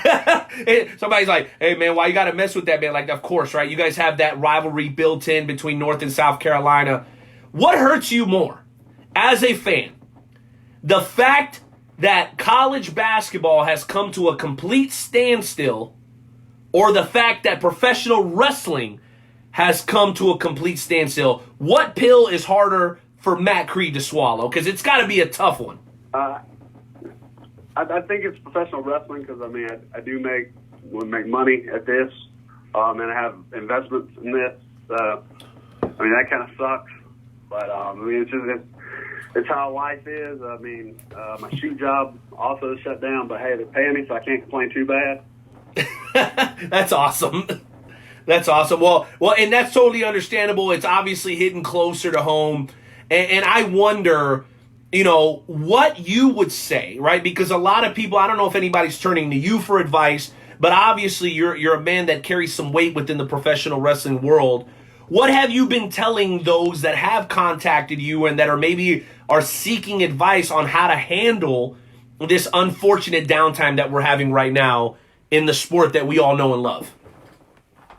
I mean, we're definitely discussing ways so they can continue to make money because, I mean, a lot of promotions, they're going to shut down if they can't make money. They're not going to be able to pay for their buildings. So some do have permanent venues and schools. But we're discussing alternate methods. We're just trying to, you know, talk to the commissions because that's another duty of mine. I've talked to commissioners all over the United States and dealt with them. I actually deal with New York right now because New York's having a bad problem with doctors and all that stuff. And Arkansas just got deregulated, thank God, this year in 2020. And I think we need to push that for the state of Missouri as well, but that's just me speaking personally. I mean, every state needs deregulation. I mean, they're not doing anything for you for your money. No, just charging. Just making a killing, basically. It's really unfortunate and frustrating. And the way I look at it is like this, man. I don't know if you'll agree. Yes, there's a certain benefit in knowing that the guys are doing the blood work and making sure you're not wrestling someone that has some sort of infectious disease, especially under the circumstances that we're living on today. But at the same time, 95% of the talent isn't making enough in 3 months to cover the fee of the blood work and the licensing involved to be able to participate in pro wrestling in some of these states. And between you, me, and everybody listening today, I think that that's what has hurt the growth of professional wrestling in certain states, including the state of Missouri, which I am in on a very regular basis. I happen to live in Kansas City, the Kansas side, but it's something that has really held back promotions from taking that chance because it is so strenuous and so difficult to try to just get a wrestler cleared to participate in action. And I'm going to use that to transition into my very last question before I throw it back to Joe. What have you done?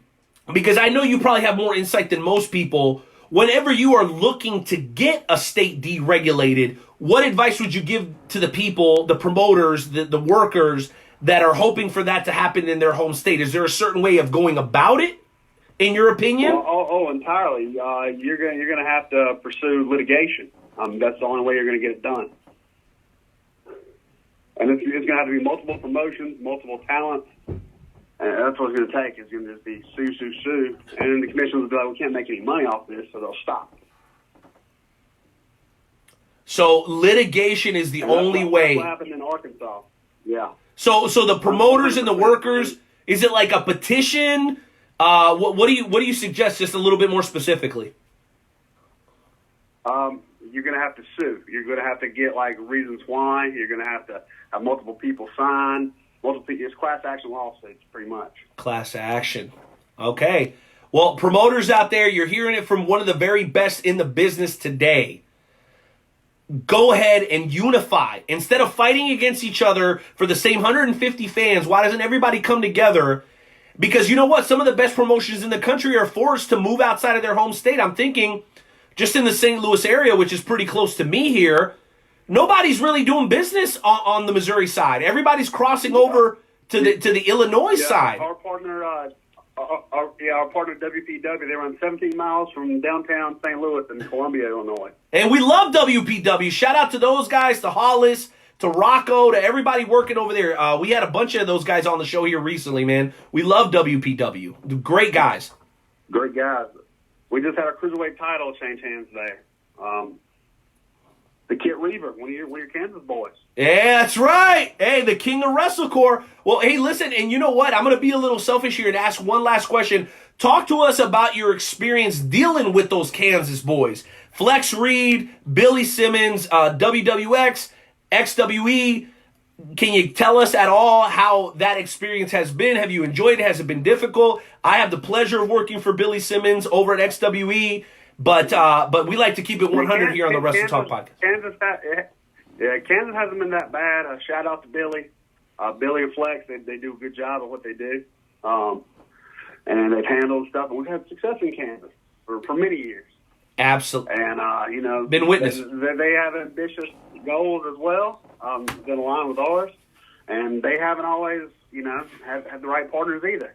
So, that's the name of the game. Your partners are going to change. Like, it's just like your favorite basketball team every year. They're not going to have the same players for 3, 4, 5 years.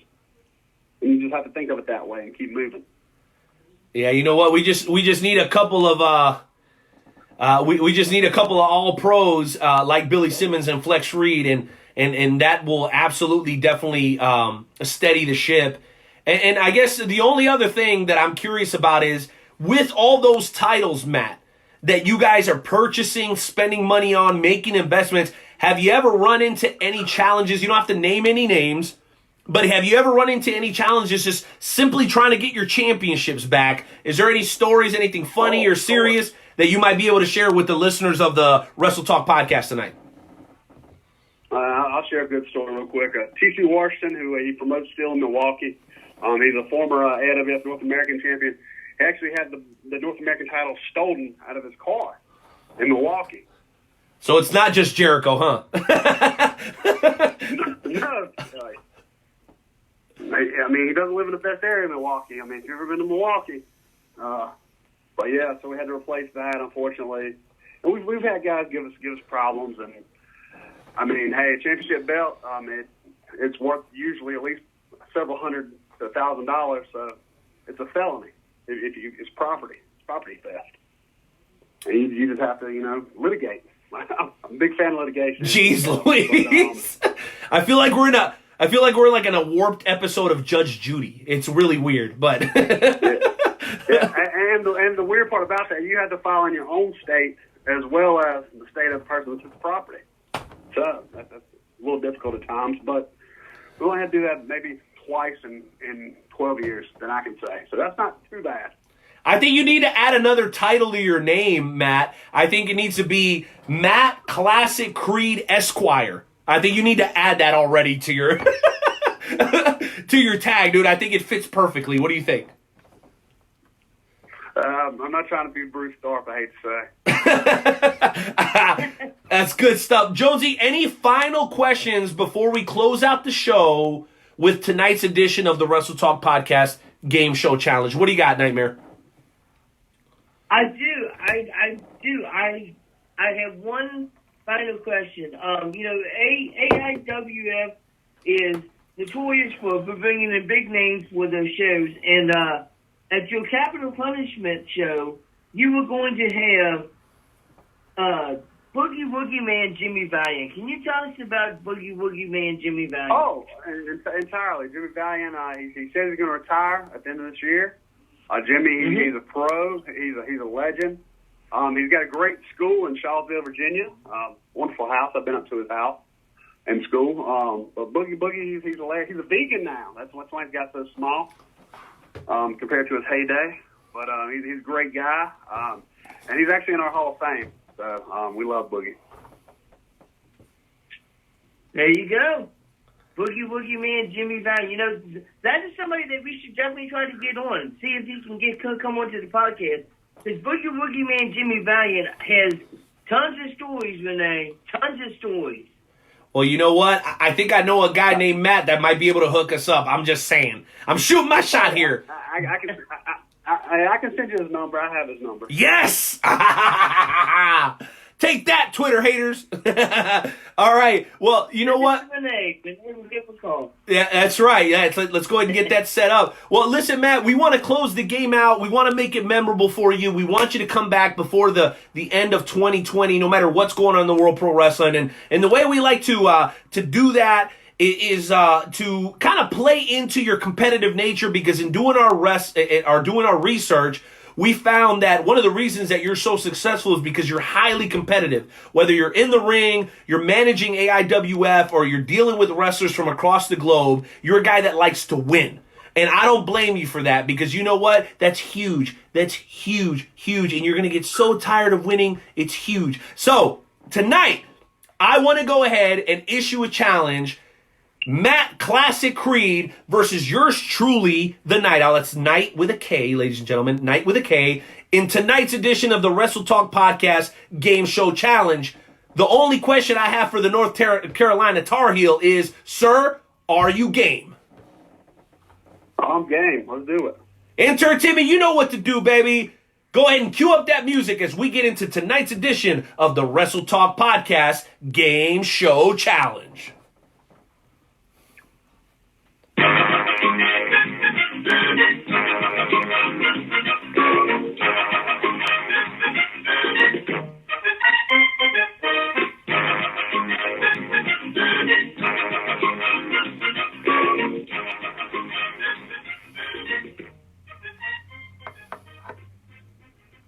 All right, ladies and gentlemen, welcome to this week's installment of the world-famous Wrestle Talk Podcast Game Show Challenge. Tonight's contest is scheduled for the best 2 out of 3 falls. All contestants are the Night Owl, Renee Martinez, and Matt Classic Creed. In a few moments, I will ask you 3 questions about a particular professional wrestling topic. Whenever you think you know the answer, just shout out your answer. The first person to win 2 falls will win tonight's Game Show Challenge. Tonight's Wrestle Talk Podcast Game Show Challenge category is titled WrestleMania.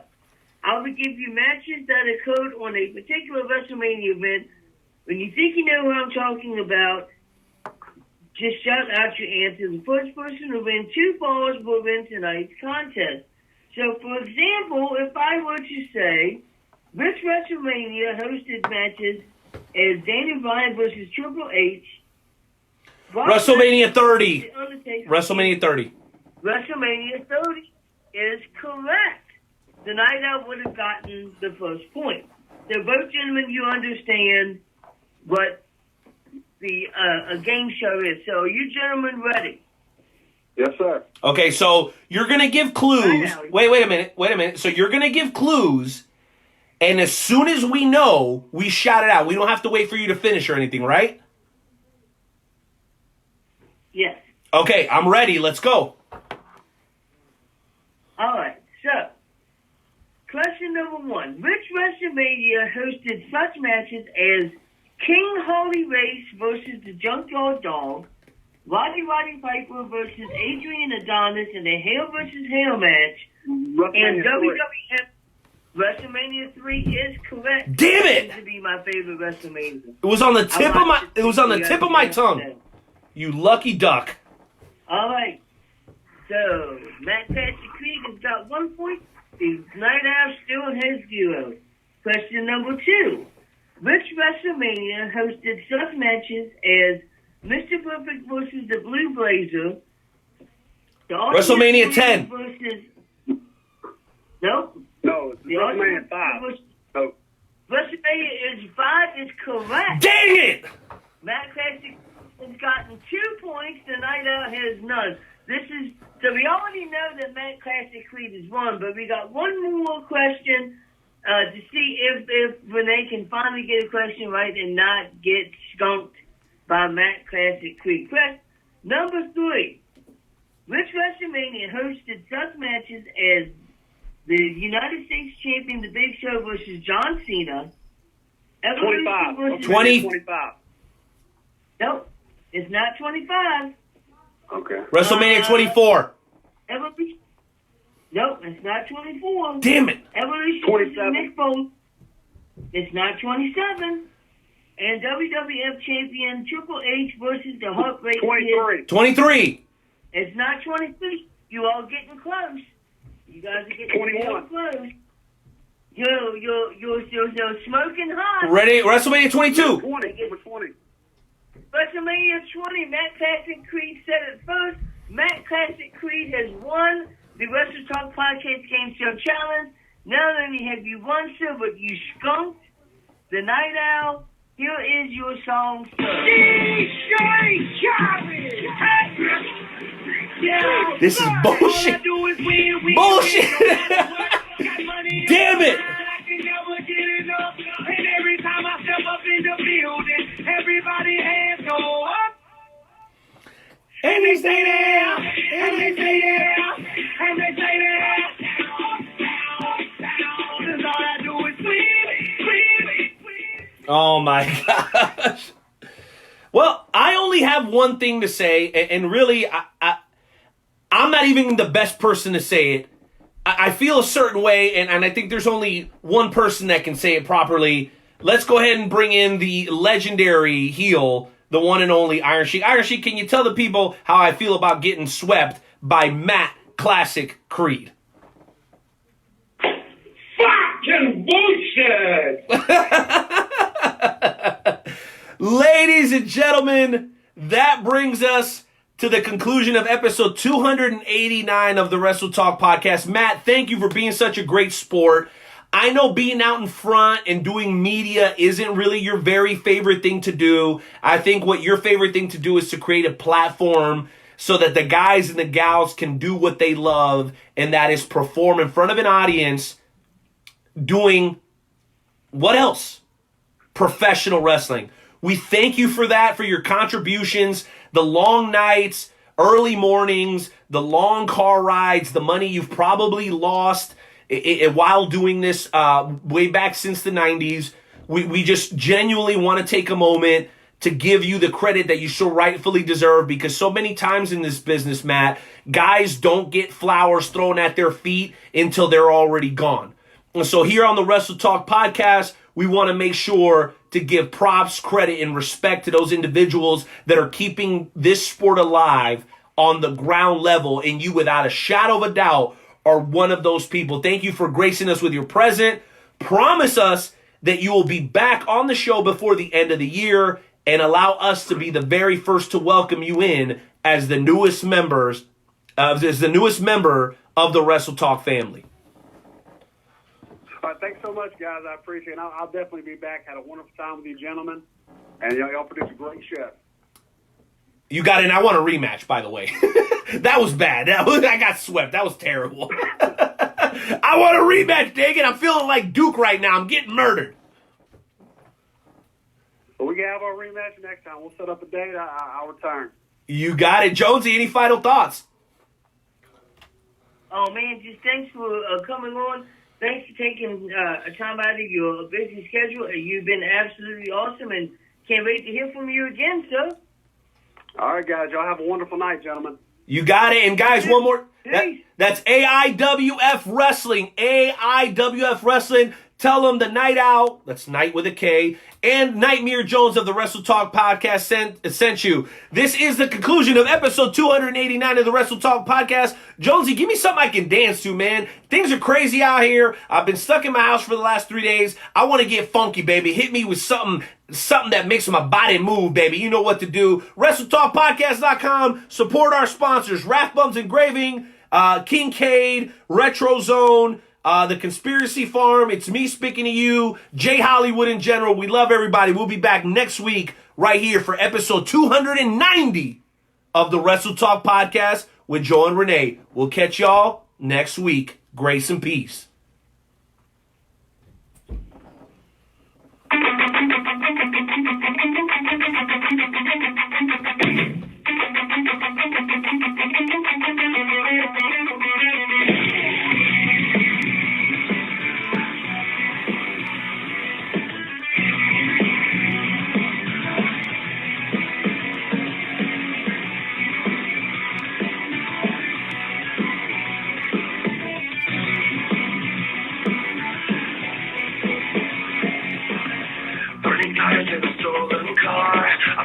So bad outside the bar, heading out as far away I can. Heart is pounding, got put them out of hand. Feeling 90 to the city night. Nothing's ever gonna be alright. Life will never be what it was. Hands are shaking. Now my future is crashing down on me. They try to kill me when I fall back. With a baseball bat, the justice will never make this right. I need to run and stay out of sight. And the truth, it was me or them. Now for a lifetime I'm condemned. I should forget my old set way of life. I go to prison or die. Thank you, all the David Starr followers. We gained 35 followers on Twitter today. We love you. Shout out to Journey Pro. Shout out to Craig Keesman for doing what you can to keep pro wrestling alive in the Midwest. Gabe Miller, DJ, Walter, Craig, Billy, Jordan, everybody out there, man. I know we don't always see eye to eye, but thank you guys for doing what you do. Wrestle Talk Podcast is here to serve you. Thank you for the sacrifices you've made to give all of us an opportunity, and a special shout out to those that are doing something to try to keep pro wrestlers busy through this very difficult and tumultuous time. Yes, we are off the air. The show is officially over. But I just wanted to say there are people that are actually doing things to try to provide solutions and aren't just running to Twitter to bitch and complain. Credit to you. Nothing but respect. And remember, you can't cancel us. When we got here, when we started this, we was already canceled. You can't cancel somebody that's already been canceled. This is the Wrestle Talk Podcast, WrestleTalkPodcast.com. Please hit the share button. More than anything else, forget the likes, forget the hearts. Hit the share button so more people have an opportunity to experience what it's like to be a part of the Wrestle Talk family, man. I love you. I thank you. Grace and peace to everybody. And we'll catch you guys next week. Good night. 35 followers!